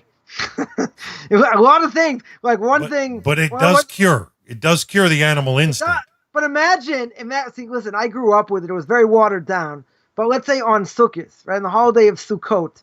So I knew what a sukkah was. I've seen a lulav in my life, in a lemon on steroids, right? Your etrog, whatever. So imagine a non-Jew coming from nowhere, happens to land in a Jewish community on Sukkot. So what does he do? He sticks his head into a synagogue. He sticks his head in the synagogue, and he sees all these men with their palm fronds, with their lemon on steroids, with their willows and their myrtle leaves, and he sees them at a certain point in the service. They're all walking around the middle of the synagogue, right? Once. They do it once during every day, except on the last day, you do it 7 times, commemorating what they used to do in the temple, whatever. A non-Jew just says, wow, these are a bunch of Martians. They're like, what in the world is going on? Now, again, even if we do understand to a certain extent what we're doing, and a lot of it has to do when you're shaking the lulav and, getting rid of bad spirits and for rain and for other things, whatever it is, and showing God's dominion of the world above and the world below, right? You're shaking it in 6 directions, right? You're shaking it forward, to the right, behind you, to the left. You're shaking it up and you're shaking it down. Why 6 directions? Because you see, God has dominion over the entire world. So good. But most people sitting there shaking it are not necessarily thinking that. They're probably half asleep. Who knows what's going on with their kids, and people making noise late at night. Couldn't sleep in the sukkah. Was uncomfortable. Whatever it is, right? But there are much deeper things going on, right? Much, much deeper things. Now, a non-Jew doesn't know this.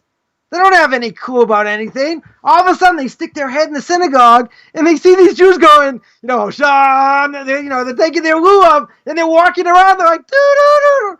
They think they're wackos. They think they're, what in the world are they doing? Right? Now, there are a lot of Jews who don't know anything about Judaism, may say the same thing, but at least they have some sort of, point of reference. Well, this poor non-Jew comes in, he's like, what are they doing? What in the world are they doing?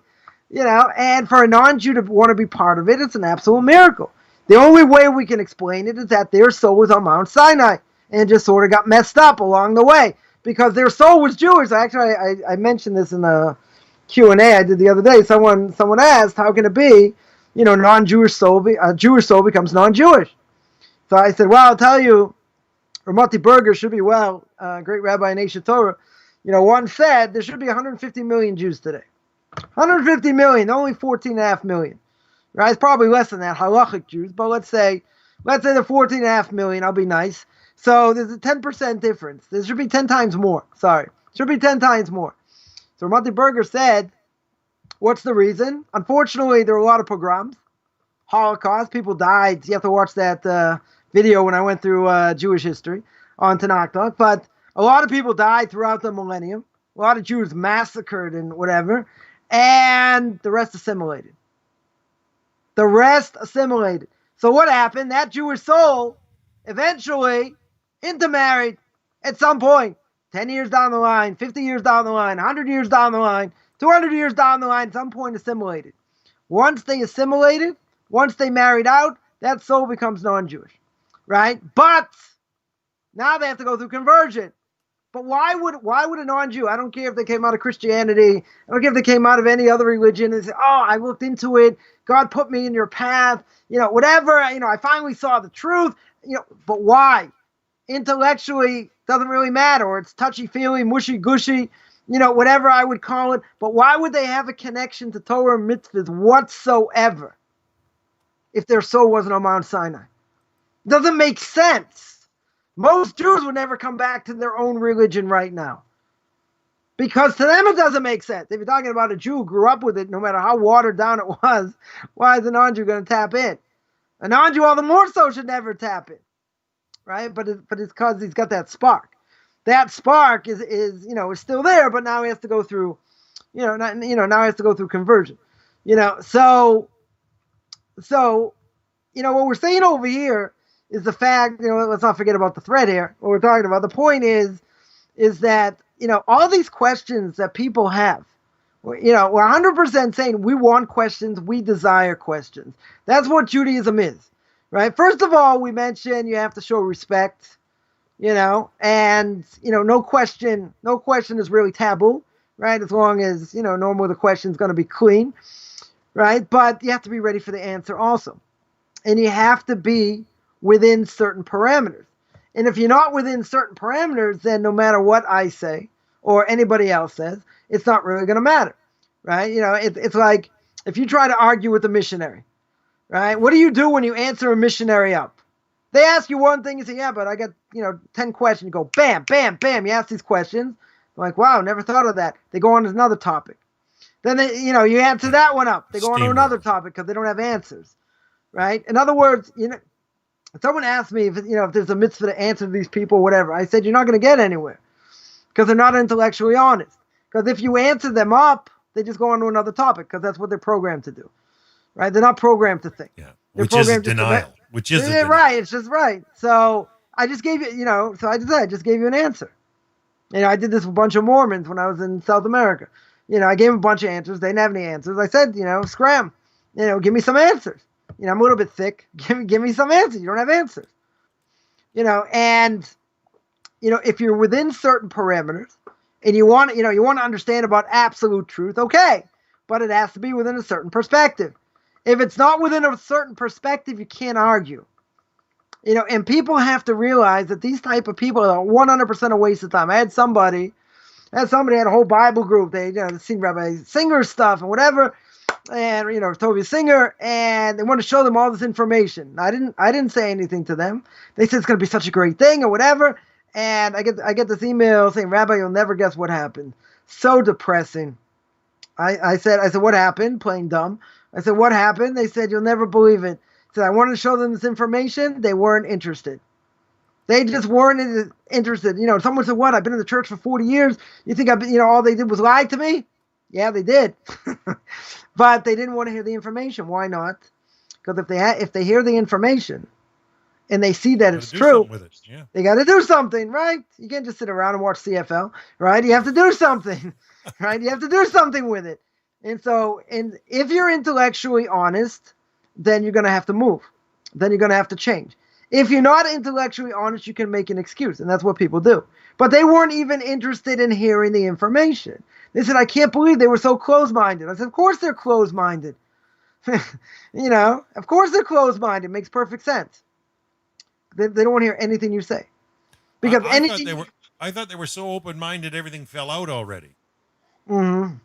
No, to the brains fall on the floor, 100%. I had, somebody, I had a discussion with people, I don't know, 6-7 months ago, whatever it was. And, as I opened my mouth, there was somebody just like, looking in space. They weren't interested in the conversation at all, right? No interest whatsoever. Why? Because if I say anything of substance, then they have to actually take it seriously. And even if they do take it seriously, you got people say, well, I do believe this is a big problem. And that's it. Doesn't go anywhere. Rabbi, I still love your checkmate move when we were dealing with some trolls there. And let's just rehash that for this, because we got a lot of new people in this audience. So just a quick rehash on that. That was where you were explaining to people that said that, or the churches, or those that say they don't have to listen to the rabbis, right? Right. And so the question, right. So the question was that the church also has to listen to the rabbis. Why? because the Masoretic text, as we know it, has vowels. Any translation of the Bible, King James or whatever, even being a bad translation, right? The Torah itself doesn't have vowels. Now, the Torah doesn't have vowels. How do you know how to read it? So when the Torah says, don't cook a calf in its mother's chet lamed beis. What is chet lamed beis? Could be chelev, forbidden fat, right? You can't cook your mother in her own fat. That means you can't eat anything fried, right? So that would mean every yeshiva guy can't eat lunch where in the yeshiva because it's all fried. Or it means chalav, right? What does chalav? Means milk. Means you can't cook, you can't mix milk and meat, right? Now, how would we know that? You'd only know that because of the vowels. Now, one big thing for the Christians was the fact that they claim JC comes from King David. Now, if you look at the Gospels, the different Gospels, they're different lineage. It's not all the same names, right? So that's a problem historically. But according to them, that the fact that JC goes to King David is a pretty crucial thing. Now, for us, King David's also pretty crucial because that's where our future Messiah is going to come from. He has to come from the tribe of David, right? He has to come from the Davidic line, right? He has to come from the Davidic line. Good. Now, there's only one problem. If you read his lineage at the end of the book of Ruth, right? At the end of the book of Ruth, right? If you read the book of Ruth Clare is a Moabite, right? And seemingly she converts to Judaism. However, she ends up converting, right? Whatever the conversion looks like, right? We hold 100% she became a Jew. Now, there's only one problem with that because the Torah tells me that a Moabite or an Ammonite can never marry into the Jewish people, meaning they can never convert. Now, what that means, very simply, now this is what the Torah says. This is what the Torah says, and Ruth, 5 generations later, read the end of the book of Ruth, comes King David. Now, if Ruth herself, she's a Moabite. So according to the Torah, a Moabite never enters the covenant of the Jewish people. If a Moabite does not enter the covenant of the Jewish people, meaning a Moabite can never convert, how is Ruth Jewish? First of all, she marries Boaz, right? Boaz is the greatest rabbi of that generation. First of all, how did she marry him? Right? One question. But really the ultimate question is, even if she's allowed to marry him somehow, King David comes from her. So the future Messiah of the Jewish people comes from Ruth, who is a Moabite. And a Moabite cannot convert. So that would mean, technically speaking, that King David isn't a Jew. And the future Messiah doesn't exist according to the Jewish people. Or even for the Christians, right? Because they have to go, if King David's not Jewish, and JC was obviously Jewish, so what do? Right? They have a worse problem because they got a problem with genealogy. But forget about genealogy, right? For us, King David has to be Jewish. If a Moabite cannot ever convert, be part of the Jewish people, as the Torah tells me, how is King David Jewish? So someone's going to have to show, which obviously this person never showed, because they're never going to show it. Show anywhere in the Torah. You're right. Show anywhere in the Torah or Tanakh, right? Forget about oral law. I have an answer, right? But my answer is based on oral law. So if you don't like oral law, find me a reason anywhere in the Torah that says a Moabite's allowed to convert and King David's Jewish. And that was my answer. Checkmate. Because without oral law, it's a non-starter. It's 100% a non-starter. Wow. So you need oral law, right? So I had somebody finally never give me an answer. I still never got an answer, but they finally admitted, and this is what I tell people, just tell me, I've heard of the guy, I never hold according to the rabbis, ever. Well, you have a translation of the Torah by King James. You are relying on the rabbis for that. 100%. You are relying on the rabbis for that text. Now, if you're a Messianic, right, God forbid, you're keeping Jewish mitzvahs. You're wearing tchelis, right? You're wearing that blue string on tzitzis. You're doing other Jewish customs that are brought down by the rabbis. So So my answer was, you can't say, or let's say better, my question was, you can't say, Judy, that we don't hold by the rabbis at all.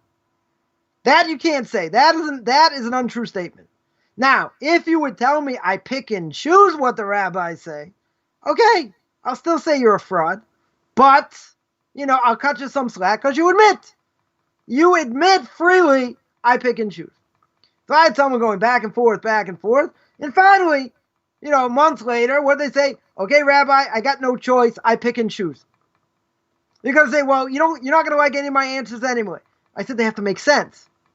When, someone gave an answer and said, well, maybe she converted herself. Maybe it was in her heart. But she can't. Being a Jew in your heart means nothing. Right? I have to do something. If your mother's not Jewish, I don't care what you think in your heart. Irrelevant. It doesn't mean anything. You have to do something. You have to do something to show. So someone else says, well, it says the prophet Isaiah, if I keep Shabbos for everybody. So if I keep Shabbos, I'm a Jew. Well, that's not what he says. And that doesn't make sense either, logically, because what do you do with Exodus chapter 20? Right? Exodus chapter 20 says God made a sign between him and the Jewish people. He didn't make it for everybody. So you have to understand what that verse in Isaiah is talking about. But it cannot be what they're saying it's talking about. Why not? Because what do you do with the verse in Exodus chapter 20? If you can't add or subtract to the Torah, and Moshe Rabbeinu says, this is a sign between God and the Jewish people. He didn't say all the nations. Isaiah cannot go against Moshe Rabbeinu. Right? We said this before. He cannot contradict what Moshe Rabbeinu says. If he can't contradict what Moshe Rabbeinu says, I'm not saying we don't have to get clarity. We have to understand what it means, but it can't mean what they say. Because that goes against Torah logic. There's eternal logic. So if someone's going to tell me, okay, I pick and choose, fine. I'll cut you some slack. But if you say I don't pick and choose, I'm not going to listen to the rabbis, or whatever the case is, why is King David Jewish? How can King David be Jewish? According to the Torah. Show me somewhere in the Torah or Tanakh that says that can happen. There is no verse anywhere that says God abrogated what he said, what he said against the Ammonites and the Moabites. There's no such verse. I'll save you the time. You can go and look at a concordance. Put it in there. See if you come up with anything. You're not going to come up with anything, right? You come up with something about the Ammonites and the Moabites, but you're not going to come up with something that says that they can convert. That doesn't exist, right? So therefore, again, and so internal logic tells me, without knowing anything else, I get a major issue here. Major issue. King David, according to the Torah, is not Jewish. But obviously he is Jewish, and that's where the future Messiah is going to come from. So if he's Jewish, how can he be Jewish? So the rabbis give me an answer. Right? They give an answer. But according to the Torah, it doesn't exist. So if someone wants an answer, you have to rely on the rabbis. You have no choice. Right? I got a rook and a queen, and I got a king in the corner. And that's it. King can't move. There's no way. There's no place for the king to move, right? So in the vernacular, we call that checkmate. It's over. They don't have an answer. They definitely don't have an answer. But just be honest, which most people aren't. Be intellectually honest and say, I pick and choose. Yeah. Right. So let's finish this up. We got one other thing here. Comes along the Vilna Gaon, right? We're talking about truth. Right? He says truth is established in three things, right? A, I have to know the law and its ramifications. Two, I have to know the facts of the case and all the details. In other words, when it comes to litigants, the rabbinic court judges have to hear all the facts. They have to bring in all the witnesses, right? And so once they hear all the facts, and they hear the witnesses, so then they'll give a judgment. And the third thing is, what do we say over here? That the world endures on three things: justice, truth, and peace. What is peace? Peace is when the law is decided it should be a compromise, right? That's what we do today because we don't have can't go according to the strict letter of the law because one of those type of rabbis got rabbinical supervision way back when, in the time of the Talmud doesn't exist anymore, right? You don't have, great rabbis like that gave it over. So that sort of got lost. So what people do today is what we call pshara karev ladin, which means they make a compromise, right? The rabbinical court makes they'll make some sort of compromise, and that there'll be peace. Now, peace can mean you have, two countries, peace between two countries, two people, whatever. Certainly not limited to that. And also, also there could be tremendous amount of good and peace, even, let's say, there's no practical benefit, right? In other words, people do it for their own sake, not for their, not for their own glory or whatever. So what's the Vilna Gaon adding here? The Vilna Gaon says, when it comes to law, it has to be done right. Meaning that it can't be haphazard. A person can't answer. My Rebbe hammered this to me a few times, ingrained in me that, until you hear everything, don't be so quick to answer. You have to have all the facts in front of you, and then you have to think about it. Because if you don't think, we mentioned this before, well before, that if a person doesn't think, and they think, oh, I'm just going to give an answer straight away, even if it would seem obvious, my Rebbe would say, don't give an answer so quick. Think about it some more, think about it from a lot of different angles, etc. But you can't make a decision unless you have all the facts, right? And this is actually, see, we get so far off topic, you never know, you never, and that's not necessarily your fault. I'm not, I don't think it's necessarily bad because good things come out of it. But you always say, how do these things connect, right? So, how are we gonna tie this in? So we can tie it in very simple. We can tie it in by saying that just like in a rabbinical court or any court, no judge is going to make a decision until they hear all the facts, right? Until they hear all the litigants, until they hear all the testimony. So how in the world, if we're gonna say that spiritual life is 10 times more important than what goes on in this world, right, so to speak, how in the world can we not say that looking into something and looking into the facts before I make a statement? Let's think about that for a second. People, we mentioned 95% rather die than think, right? So most people do not look into things. They don't. They just think, I have a certain idea. I thought about it for 30 seconds, and that's it. Well, did they do research? Did they look into it? And I'm telling you, 95% probably not. Right? Someone could say, I'm an agnostic. I mentioned this before also. I've been agnostic for 40 years. Very good. You've been agnostic for 40 years. What did you do to try, either become an atheist or become a believer? What did you do to go in either direction or to try and figure out, try and answer up the doubt that you have? Nothing. You didn't do anything, right? Because most people are not wasting their time. They just throw that out there to say, I'm not really sure, so I call myself an agnostic. Well, that's a crock. It's a crock because, okay, I'm not an atheist per se. There is a chance that the Bible's true and that there is a God, whatever. But I'm not willing to be a believer, because I'm not going to change my life, and all these other things. Okay, but if a person says that, then you have to be honest. And my question for anyone who's an agnostic out there, how much have you really researched? Now, I'm going to call a spade, and people can hammer me for this. I don't think most people have done any research at all. None. Those that have done some research, how much have you really thought about the other side? Because what are you trying? What's the person trying to prove? Person is trying to prove that obviously we're wrong, right? Obviously that the Torah is not true, or it can't be true. But aren't there proofs that the Torah is true? Right? I mentioned two. All in the same category of, about kashrus. Right? Now, is that in and of itself a proof? No, it's not. It's not a proof by itself.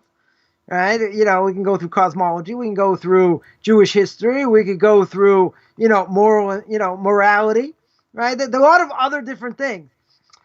So when you see it from the whole perspective, right, and you look at Jewish history and how the fact that Jewish people survived, and it should have disappeared probably, Probably, Yeah, probably time in the Nebuchadnezzar we should have disappeared, 100%. And then you had, what went on in Spanish Inquisition and other things, and other things in Europe, and then Shimoniki in the 1600s and whatever. All these different things that the Jewish people should never ever have survived, right? And you look at, in modern history, with the Holocaust, and then coming to the land of Israel, and the Jewish state never should have survived, right? Logically, never should have survived. Different wars they won were miraculous, no question about it.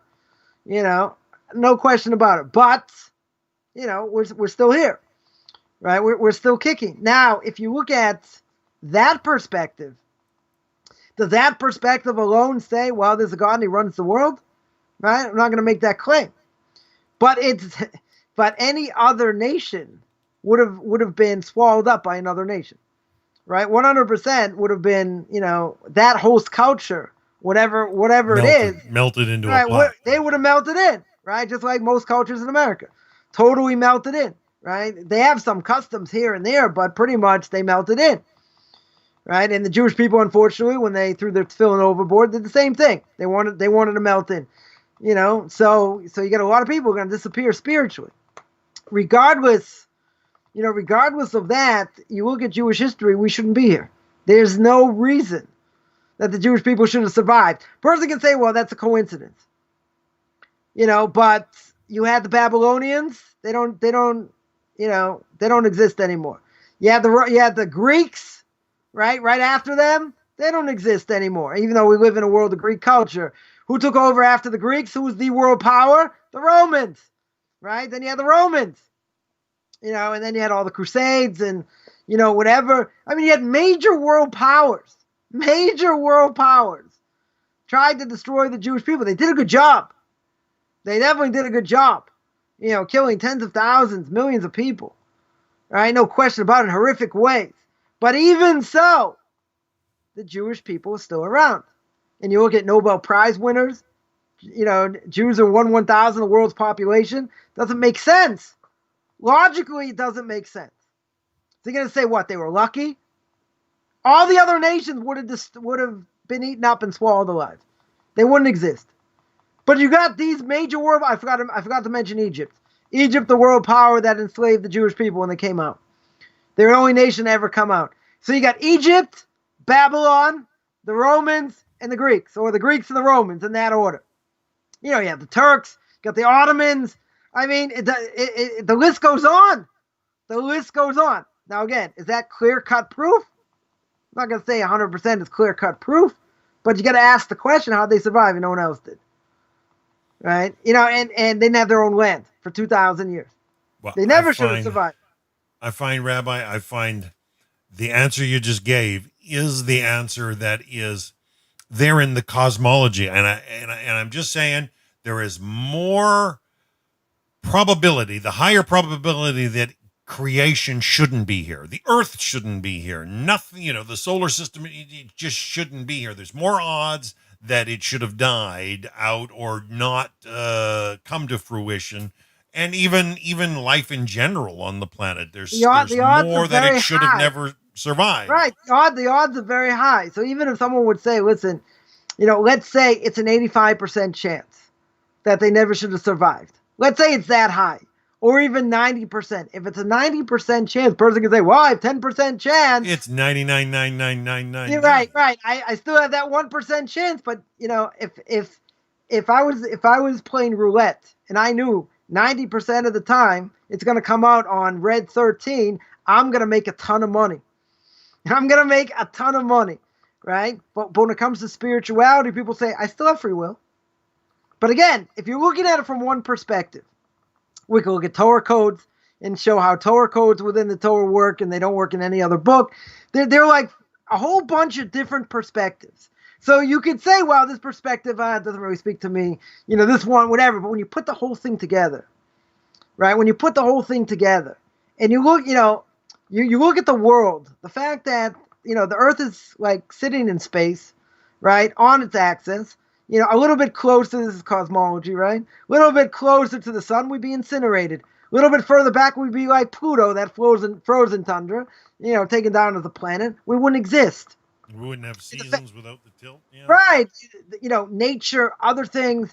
I mean, these are, it's very hard to say, well, I don't really know how it got there. Maybe it's a Big Bang, and okay, let's say it was a Big Bang, right? But where'd the Big Bang come through? It just didn't happen out of nothing, right? That's the law of thermodynamics. Something has to affect something else. And if it doesn't affect it, it stays there, right? This is science.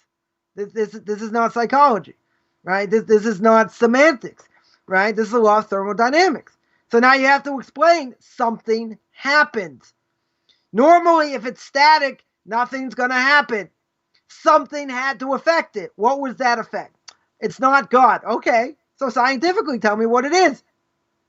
Einstein didn't have an answer. Hawking didn't have an answer, right? They're much greater than us in 20 lifetimes. When it comes to physics, they didn't have an answer, but they refused to say that God did it. So, okay. So if I was obnoxious and I was living at that time, I would say, come on, Steve, give me an answer.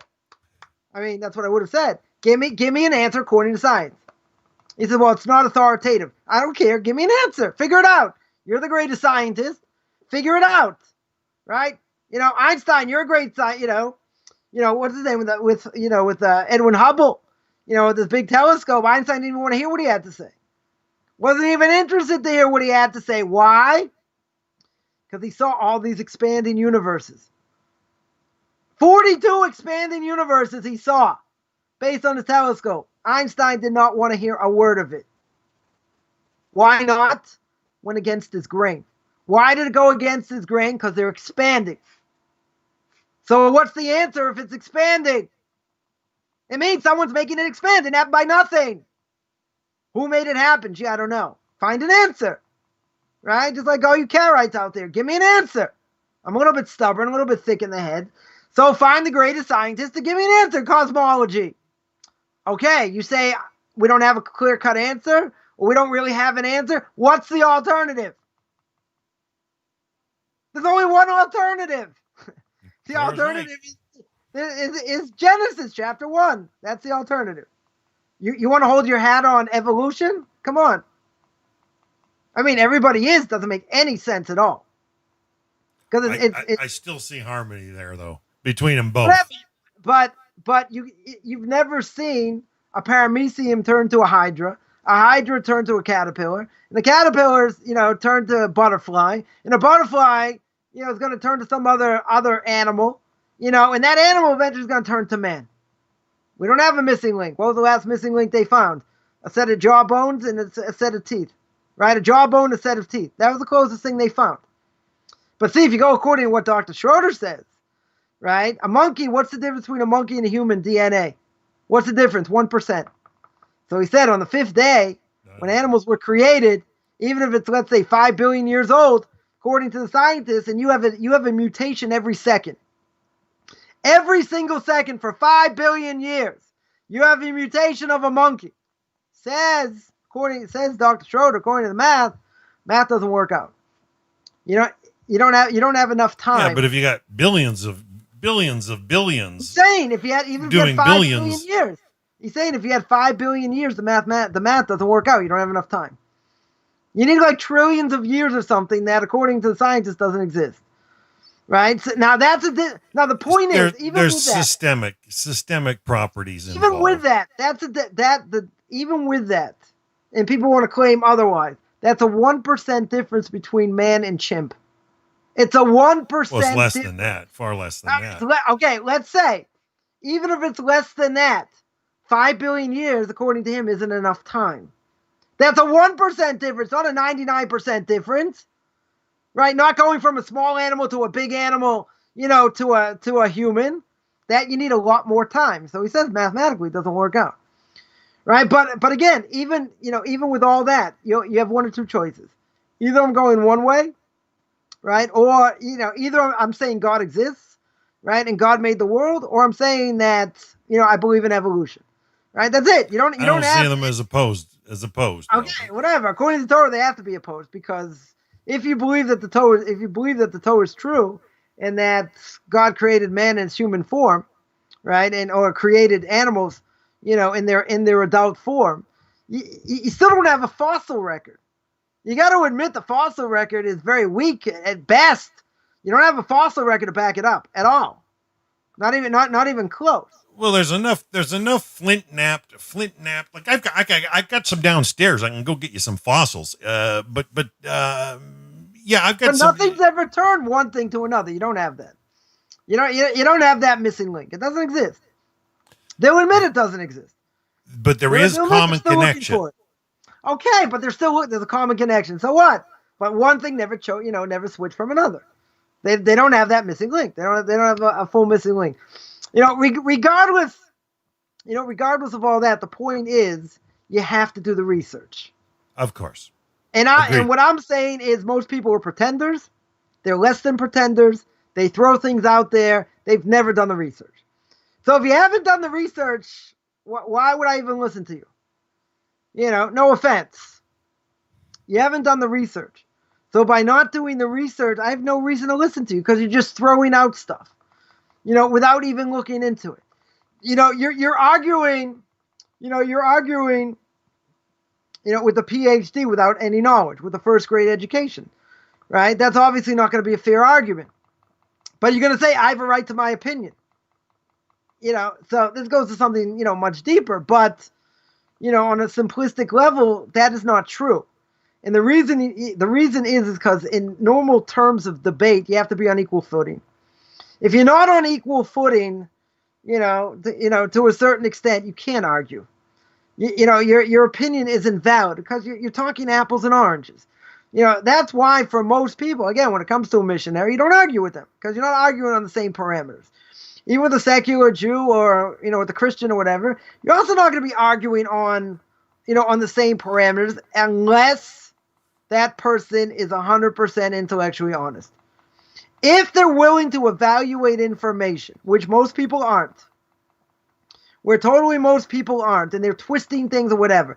If you're on the same playing field, baseball 11 on 11, or football, whatever it is, you got everybody on equal footing, then you can have a discussion. If you're not on equal footing, that's it. I remember I mentioned someone something many years ago about something, and their answer was, well, who says the Bible's true? Ooh. That was their answer. Who says it's true? Now, they weren't looking for proof that it's true. They just said, well, you're going on that assumption. Right? Now, if that's your assumption, and the other person's assumption is it was written by man, what type of argument are you going to have? You're not arguing the same playing field. Right? First, you have to establish that the Torah is true. Then, once you establish the Torah is true, then you get into other issues. But if you don't establish that the Torah is true, then, you're spinning your wheels. You're arguing. Of course. You're arguing. But I don't find Torah denies the laws of nature. It just doesn't. It doesn't. But I'm saying that people are going to say, okay, nature's nature. Why do you say that's God? Oh no, yeah, that's crossing the line. Sure. People will definitely say that, and I'll say, okay, where'd nature come from? They'll say, what do you mean? There was a Big Bang. Well, where'd the Big Bang come from? I mean, these people aren't the world's greatest thinkers. Like Dr. Schroeder said, I speak to college students, I lose them in 5 minutes. When it comes to physics. Forget logic. Physics. They don't know physics. So people don't know physics. What are you arguing about? You're just arguing because you don't want to believe it. Right? But you're not arguing the point. You're not looking at the subject for what it is. So, and I've come across this, and it's aggravating. Right? It's totally aggravating because what happens is it's one or two scenarios. One scenario is, I proved, to somebody, how bad intermarriage is, and they agreed. So what? It doesn't change anything. For them, it's not going to change anything. They say, I agree, this is a real serious problem. And why is there so much intermarriage? Because these people don't know anything. They should be learning more. Okay. But it doesn't change anything. Right? So you could come to one conclusion. Right? One conclusion is, okay, you've proven me this, but, so, all right, where do I go from here? Right? The other conclusion is, well, you haven't proven it because I'm not interested in looking at information. So I'm just saying, people like that, most people are not intellectually honest, and that's it. And you're arguing from different perspectives. And you have to understand, when you're arguing from different perspectives, you're not going to get anywhere.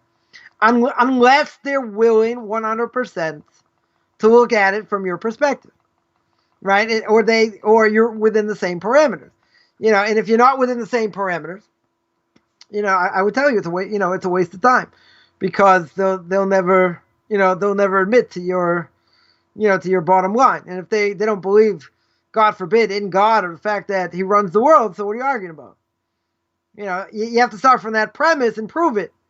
And then if you prove that, you say, okay, there's a God. Now, how do I know the Torah is true? Right? And that's what I'm doing in Tanakh Talk, going the opposite. Showing that there's a possibility God exists from different perspectives. And now showing why the Torah has to be true and everything else is just a fake. Right? And, going through different, systematic proofs. And that's what you have to do. But if someone, again, most people are not going to want to go there. They're not going to be there for an open challenge. The famous story with Rabbi Uri Zohar, he should be well. He was a famous Israeli actor, and he used to go to the Western Wall, make fun of people, his black hats, call them cowboys, different things, whatever. And I don't know, he came in contact with one rabbi in the old city, and he started saying things or whatever. So this rabbi challenged him. He challenged him, and he said, you really think this is what it is? You really think this is what Torah is? And he's making fun, this, that. So I said, I got a challenge. He said, okay, let's sit down, let's have a discussion, and, if you're right, then, I'm not going to be an Orthodox Jew, let's say. I don't know if that was exactly what he said, but he said, if I'm right, you got to change your life. And he laughed. Or Zohar laughed, and he goes, you have what to prove to me? He says, no way. He said, I'll take any challenge you want. After sitting with him for a few hours, he wiped the floor with him. Totally wiped the floor with him. Eventually became an Orthodox Jew. Right? Actually, left acting and, whatever, and, changed his life. Right? Don't cut off more than you can chew. Right? So to speak. So people talk a big game. People talk about a big game, and they don't know anything. They don't know anything. They throw things out there to throw things out there. But they've never done the research. Right? That's what we're saying over here. That, a judge has to hear everything. You have to hear the entire case. So you have to look at it in the, in the bigger scheme of things. Now, there are a lot of people out there, again, if they're intermarried or other things, what happens? That they don't want to look at the bigger scheme of things.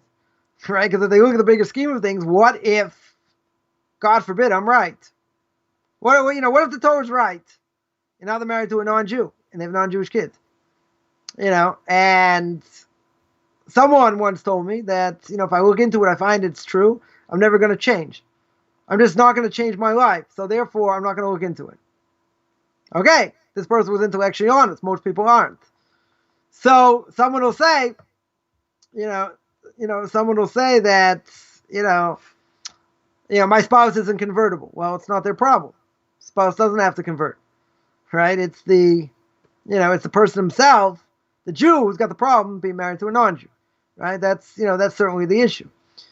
But since it's cognitive dissonance over here, and they're not going to change because their world outlook is not going to work, right? It's totally not going to work because now they see that their lives are totally messed up, because they're intermarried and everything else. So, they're not going to even get into the discussion, and they're not intellectually honest for that reason.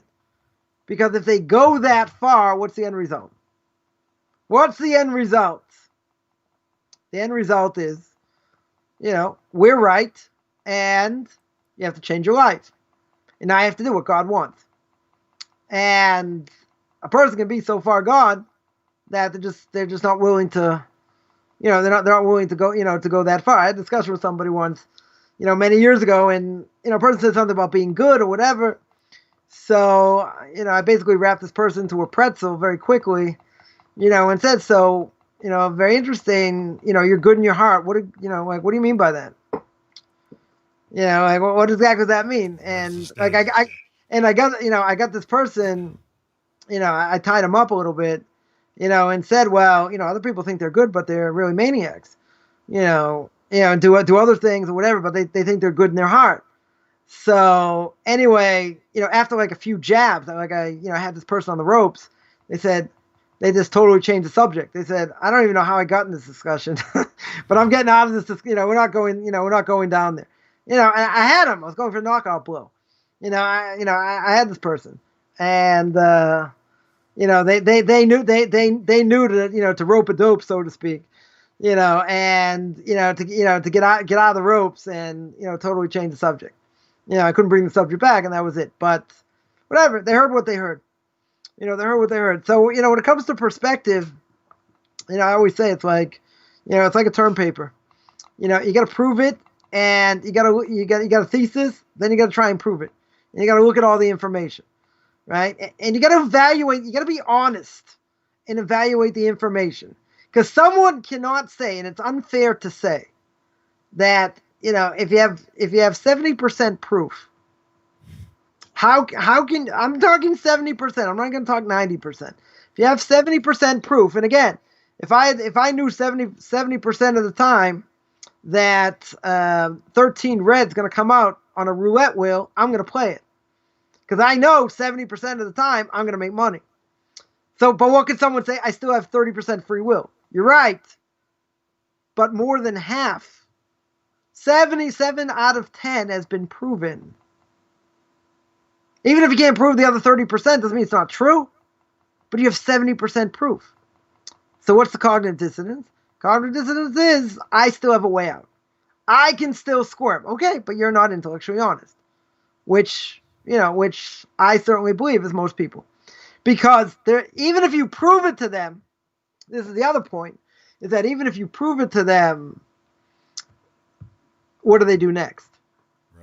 Right? What do they do with the information? What do they do with the information? Right? So that's why, some of these great programs about showing proofs of God and this and that, you have to have the follow-up. Because if you don't have the follow-up and you gave them all the information, it doesn't do anything. Because then they go back to their home environment and they don't think about it, whatever. You have to have follow-up. But if not, you lose them. So, so I always say, okay, so where are the real, where are the real people out there that, really want to get to the truth? Some of them want to get to the truth, so they'll be here. They'll be interested in conversion, because if they open up their heart, Talmud tells me, God is going to help them. If they don't open up their heart, they want to go in the wrong path, God's not going to stop them. Right? So either they're going to be seriously in search of truth, and they'll get there because God's going to help them. And if they're not, they'll just be pretenders. They'll just, in my language, just sort of chirp, make a lot of noise, and doesn't really mean a whole lot, because they can yell and scream. It's irrelevant, right? It's irrelevant because they're never going to get anywhere. But that's really the question, is what do I do with the information? That's why most people, when are they going to listen to Rabbi Singer, Rabbi Skobach, or whatever, and see the proper perspective? Because the hardest thing for them is to give up JC, right? That is the hardest thing. If I give them up, I may fry in hell forever. But if they realize they have serious doubts, then they're willing to look at the other side. But that's only at the end. Because certainly at the beginning, oh, come on, he's a crackpot. He's this, he's all kinds of things. But I'm not going to give them any legitimacy until they have questions. Until they have questions, the church can't answer. Once they have enough questions, and then it takes a while. It takes a while, and I understand why it's a hard thing to give up. Because otherwise, what do you say? If I give them up, I'm going to fry in hell forever. And nobody wants to take a chance, even if it's a small percentage. Nobody in their right mind, wants to take that chance. And people will say as well, I've been in the church for so long, many, many years. Why would I think they've lied to me? Well, because they didn't want you to question. They made you stupid. They made you have faith. They made you do all kinds of things rather than give you an answer. Right? And and a person at that point says, well, I have to look into other things. They don't have answers, and this didn't work, and that didn't work. And some people actually see the light. They actually drink the Kool-Aid. They actually get there. Other people just are too afraid. Right? They're too afraid what the repercussions are. Spouse, kids. I'm not saying it's not a real thing. Right? 100%. It can't be a scary proposition. Right? But in the end, are we living in a world of fantasy or not? And it could come down to very scary propositions, but it doesn't necessarily mean I have to convert, right? A person can, still be married to a non-Jew, stay, even if they're a Christian or whatever, they stay as a Noahide or whatever. They're not going to get divorced, which probably shouldn't, right? In many ways, okay, but at least now they've seen the light. But the repercussions could be absolutely catastrophic, and it doesn't necessarily have to be that way, but. There are people that do not want to follow the logical conclusion, because the logical conclusion means they lose everything. I had somebody that, is a Noahide, lives somewhere in the middle of nowhere, like population like 3,000 or 3,200, something like that. Can't move, not really interested in moving, from where they are. And everything where they live revolves around the church. That's where it revolves. So they have no social life. Kids have like no friends, whatever, but they believe they're very strong, and they're staying very strong, but that's it. They can't go back. They sing the truth. They understand what the truth is, right? They absolutely understand what the truth is, and that's a tremendous test. But so what choice do they have? They know Christianity is not true, so they know they can't go back, and so they lost a lot. It could be family also. Doesn't want to have anything to do with them, but their whole social network was based on the church. Now, when you leave the church, you have no social network. Like, you really can't talk to too many people. And that's a rough test. Especially if you're not going to get out of Dodge. Especially if you're not going to move. That's a tremendous test. That it's a hard thing. Definitely a hard thing for people to to go through. But bottom line, are we living for truth? Is the Torah true or it's not true? So if a person wants to live with fantasy, okay, understand it's fantasy. That you understand. But if lie, but if it's true, if it's true, then I have to do something, and a person's got an obligation, Jew or non-Jew, right? Especially when we're being introspective this whole month for Rosh Hashanah, etc. Person has to look at the bigger picture. And when you look at the bigger picture, what I have to do, it could be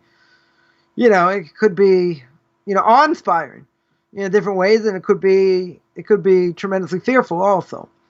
Why? Because you understand, the more I know, the more knowledge I have, the more I'm going to be held to a higher standard.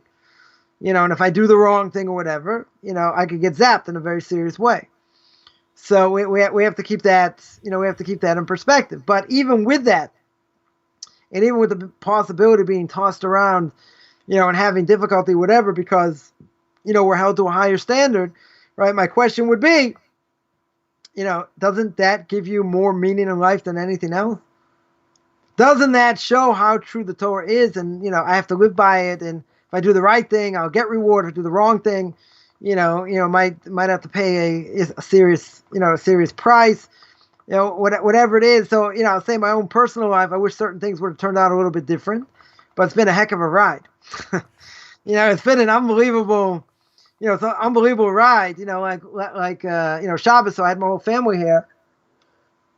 And, so Friday night, a close friend of mine had his first grandchild, had a grandson. So it was a custom to go to the house, wish Mazel Tov, and there everyone, social distancing, everyone with masks, so they didn't, they gave like doggy bags to people to take home, because it wasn't like people touching food and other things, so they were extra careful, whatever. So we went there, and so usually, let's say, Friday night, since I sleep so much, so like I'm usually in bed relatively early, so whatever, we went, so my whole entourage went.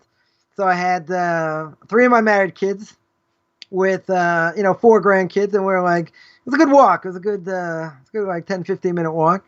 And I don't know, I just had like this tremendous amount of pride, like we walked in. It's like we walked in, and okay, this is like my brood now.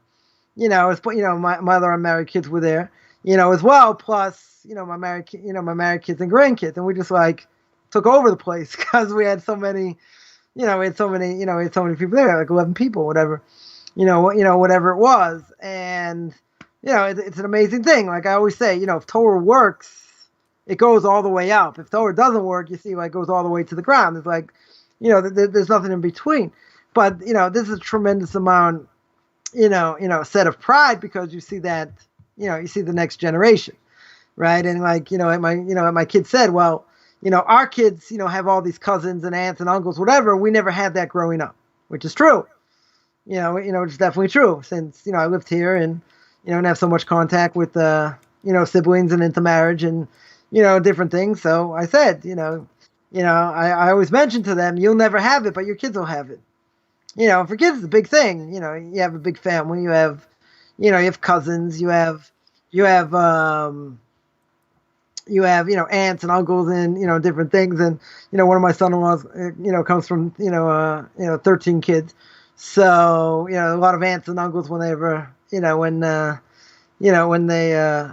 go there, and cousins and whatever. So like, it's a whole different, it's a whole different thing if you're growing up with like, no cousins that you're really in contact with, when, in the bigger scheme of things, you see what works and see what's a tremendous thing. So, that's the thing we always have to keep in mind, and, what we're doing, even if life beats us down and it's hard, but we have to remember, as we mentioned earlier, and this, I guess I'll wind down here, and that is that, you have to remember the matrix and how everything is interrelated, right? We just don't see it, in spiritual terms, and things are chaotic and things don't make sense, and, and other things, but you know what? It really doesn't matter, because I have to be the best Jew or non-Jew, I have to be, and I have to work hard, and I have to strive, and this month's all about being introspective, about wanting to change, and, we're living in a whole different world today, with everything going on, and,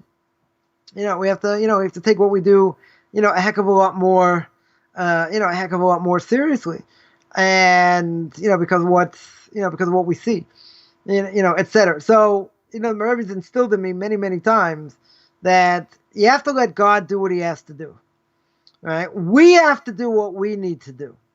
And as my Rebbe says, like, if you're happy 95% of the time with the way God runs the world, the other 5% you'll never understand 20 lifetimes, right? It's just not going to make sense.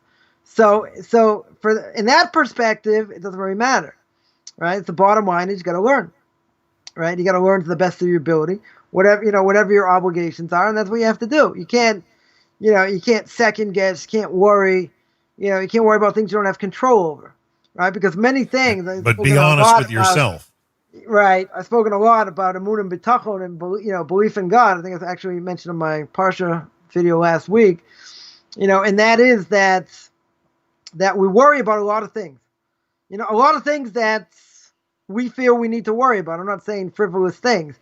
And somehow in the end, it all seems to work out. It may not be pretty. Right? I'm not going to say that. May not be pretty in many ways. But in the end, the person says, wow, I was so worried about this. And then bam, I got this bill to pay. I got something else to do, whatever. And you're like, well, money's going to come in from somewhere. Like, what's going to be all of a sudden? Bam, bam, bam. Like, something happened to me recently.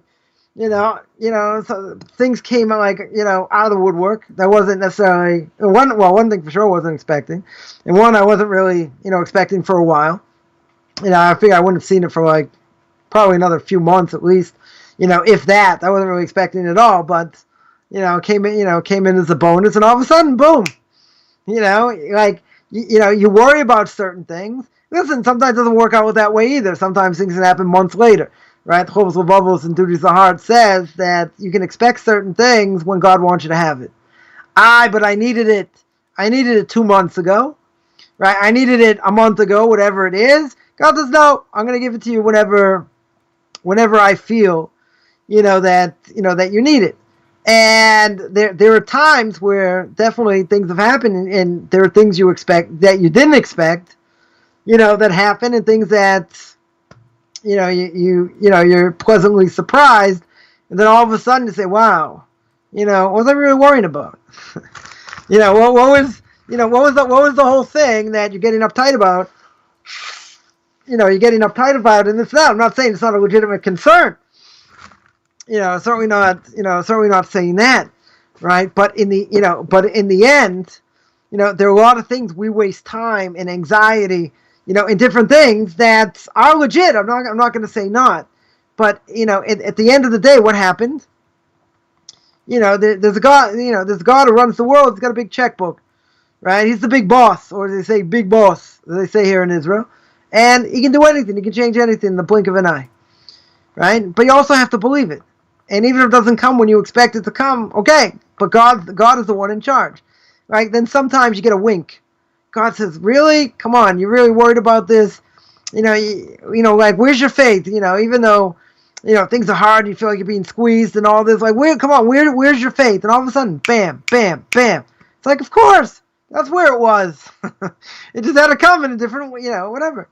It came a different way, which is, which I think that we have an obligation to put our best foot forward, right? As we mentioned many times, we have an obligation to put our best foot forward. But, even if we don't see success somewhere, it could come through a back door. It could come through another channel.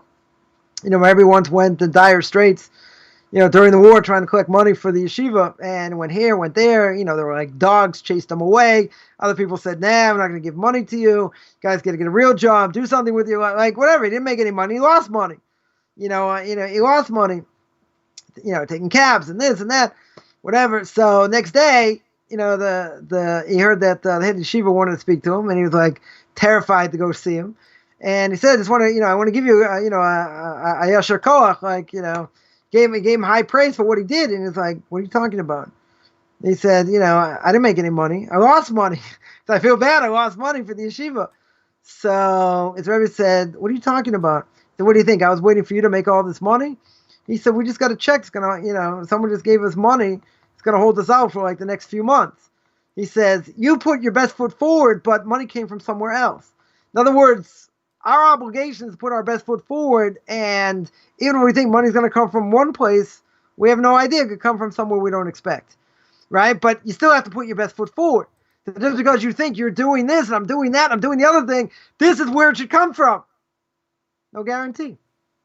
I mean, I've seen it, I've seen it a number of times where...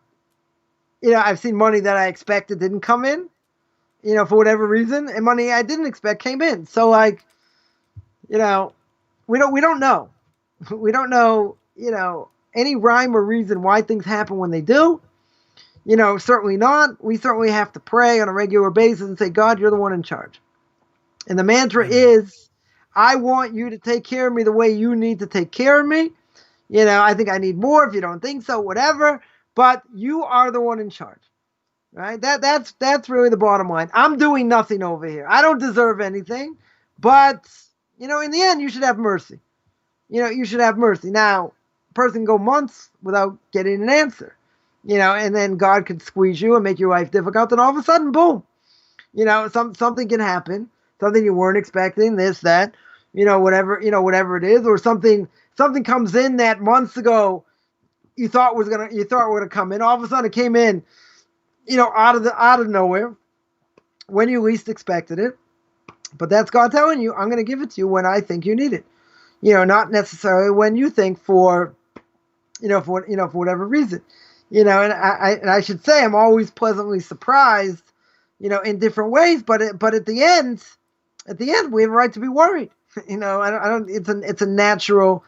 It's a natural thing. But someone who has true belief in God and understands how He runs the world, and I have to put my best foot forward. At the end of the day, we're all lacking in faith, right? At a certain level, we're all lacking in faith, because if we really had faith, we'd understand God's going to take care of us.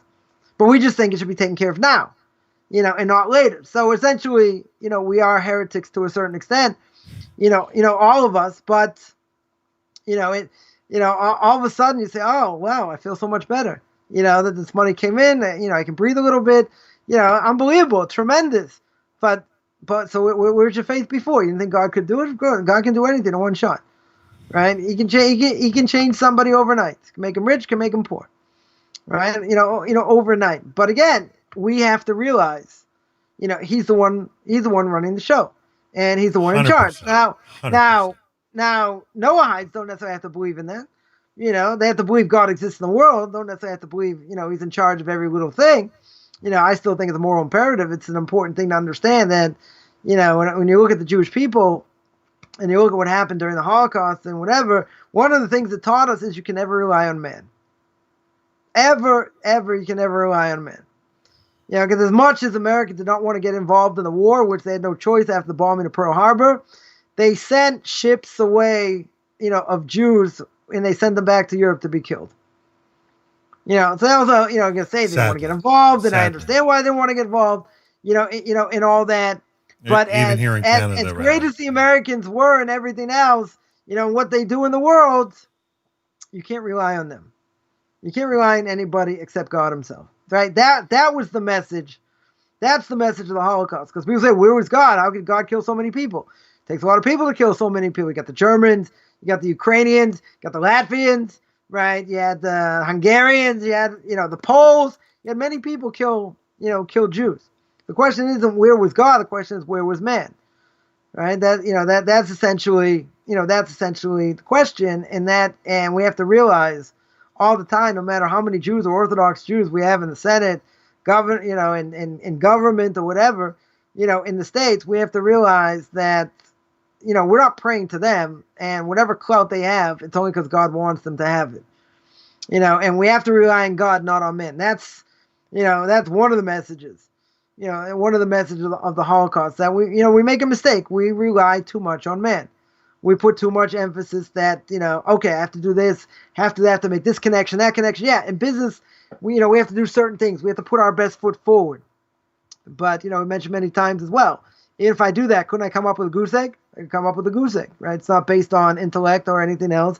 It's based on the fact that God wants you to have money or not. And if he wants you to struggle, you struggle no matter what you do. And, that has to be the mantra, even if a person struggles, that, God wants more out of you, right? The matriarchs had trouble, getting pregnant and having children because God desires the prayers of the righteous.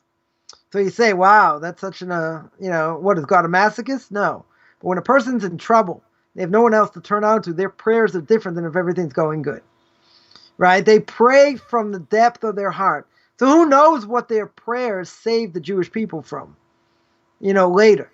Wasn't God just saying, oh, I'm going to make their life miserable. I'm going to make it so hard that they're not going to be able to, not being able to function, tell a woman she can't have kids. And that's like, it's like a seal of death, so to speak.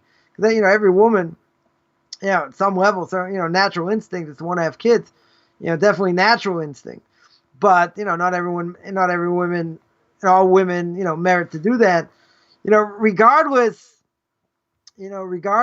but, someone who can't have kids, had tried for many years, this pain, a tremendous amount of pain. They see kids all around them, whatever, especially in Jewish communities, have lots of kids, etc. It's extremely painful.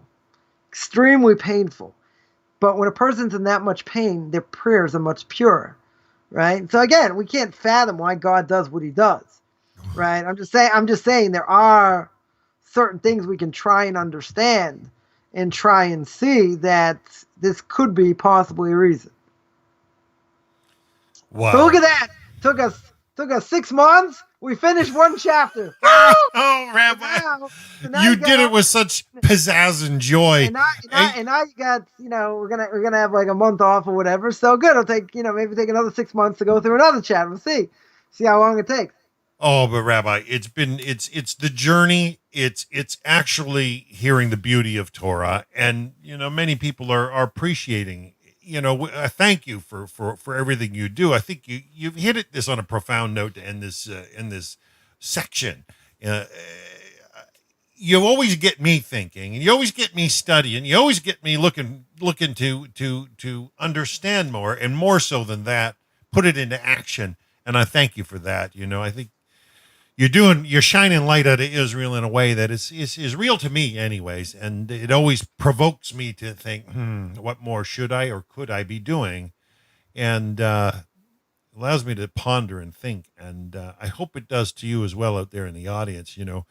I want to thank you for sharing this first chapter. 6 months, over 6 months. I think, to be honest, we probably, if I had to do a count, you're probably closer to 40 episodes, 38 episodes, or 40, it's more than 6 months. And And we haven't skipped. We've never skipped. No, we keep. And that's true rabbinic fashion. Bunny, we keep going. We don't skip. No, sir. And I'm probably guilty of diverting questions and raising topics, but please understand that this is just my mind trying to grasp it on a different level. And I've studied Pirkei Avos and read it from rabbis over the last 20 years several times. It's still a living, breathing, learning. And when I hear you talk yourself, and you're going to say you've never heard a perspective like my perspective. Not at all, sir. You are definitely the Energizer Bunny of Torah. Broke the mold.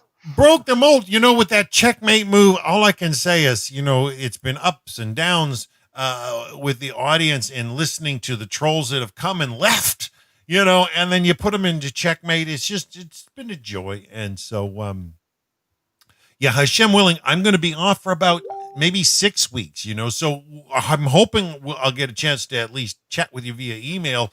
And I'm tied up for the next couple of weeks. And then the 15th of September, I have some important things I have to personally do. And then Rosh Hashanah, Yom Kippur comes. So I have to respect, the festivals. And, I hope we can chat more before then, but I can't see myself coming back before Yom Kippur, and then I know you got Sukkot, so please let's chat towards it. So you're talking maybe as much as 6 weeks, 5. I could probably squeeze one in between Yom Kippur, Rosh Hashanah, but it doesn't work for you folks, right? It's just not supposed to, right? Depends when the holiday is and whatever. We'll have to see. I have to see. I think Yom Kippur's on the Sunday, so I think that's on the Sunday. So Saturday night shouldn't interfere. Shouldn't interfere that much. And Sukkot also, it depends. It depends where, where I have to go. But you have to remember also the time difference. So it'll be a lot easier. Definitely be a lot easier, even if I have to go somewhere, depending. Being back in time shouldn't be that big of an issue. Yeah, we don't want to have to keep you up so late, Rabbi. Sundown. Well, sundown. Sundown would be a lot earlier. It'd be like 6 o'clock, 6:30. Something like that. So, but that's it's still very early. In the States as well. So whatever, we'll work it out, I'm sure. I think what I'll do is I'll just up the ante, get paid a lot more. So it'll be worth it. Oh, I'm praying Hashem opens opportunities, Rabbi. I am really, looking for avenues to make things more viable, to do more broadcasts, to actually stir up the pot with some Noahides a little bit more, We're learning. We're growing over here in the West. We're trying to grasp and then grow as communities as well. We're so peppered all around North America. But this Noahide World Center Station, we get people from South America. We're getting people from Africa. We're getting people from India, from Indonesia. This class, we get our compliment from Germany regularly. In Europe, others in the UK. It's just a joy to see it grow. But it's with the soundness of the ethics of the fathers and the soundness coming from honest Orthodox rabbi. I want to thank you for where you've brought us so far to complete chapter 1. We should probably sign off for now for the audience, Rabbi. But I just know I value you. I value Torah, and I look forward to hopefully Hashem willing broadcasting more. So. We're gonna sign out. We'll be back because I'll get people on your case. Say, hey, how come we're not doing Pirkei Avos? It's so exciting, so interesting. We'll get people on your case to do it. So, Rabbi, if I find the time, I wanna make this look even 3D and a little more depth, but keep this color theme because come on, we'll do like the old 70s light beer commercials. You got the time, we got the beer. I go on year after year. Anyway, sorry, I digress. So whatever, we'll find the time. Whatever. It's a good time. It's a good, definitely a good, a good slot. So. Let's we'll work it out. We're going to keep it open. Between, whether it's between, probably Rosh Hashanah, Yom Kippur, I don't think you're necessarily going to have such a, for me, it shouldn't be such an issue. But whatever, we can be in contact, we can be in contact about them. For sure, Rabbi, for sure. Okay, folks, so we're going to sign out. And thank you, everybody, for joining on Facebook. Thank you for everybody for joining on YouTube. It's always good Keep an eye out for us in the future. We'll be coming back, Hashem willing, with Mishnah 2. This is going to be huge. Thank you so much, Rabbi. Chapter 2. Yes. All right, guys. Bye for now.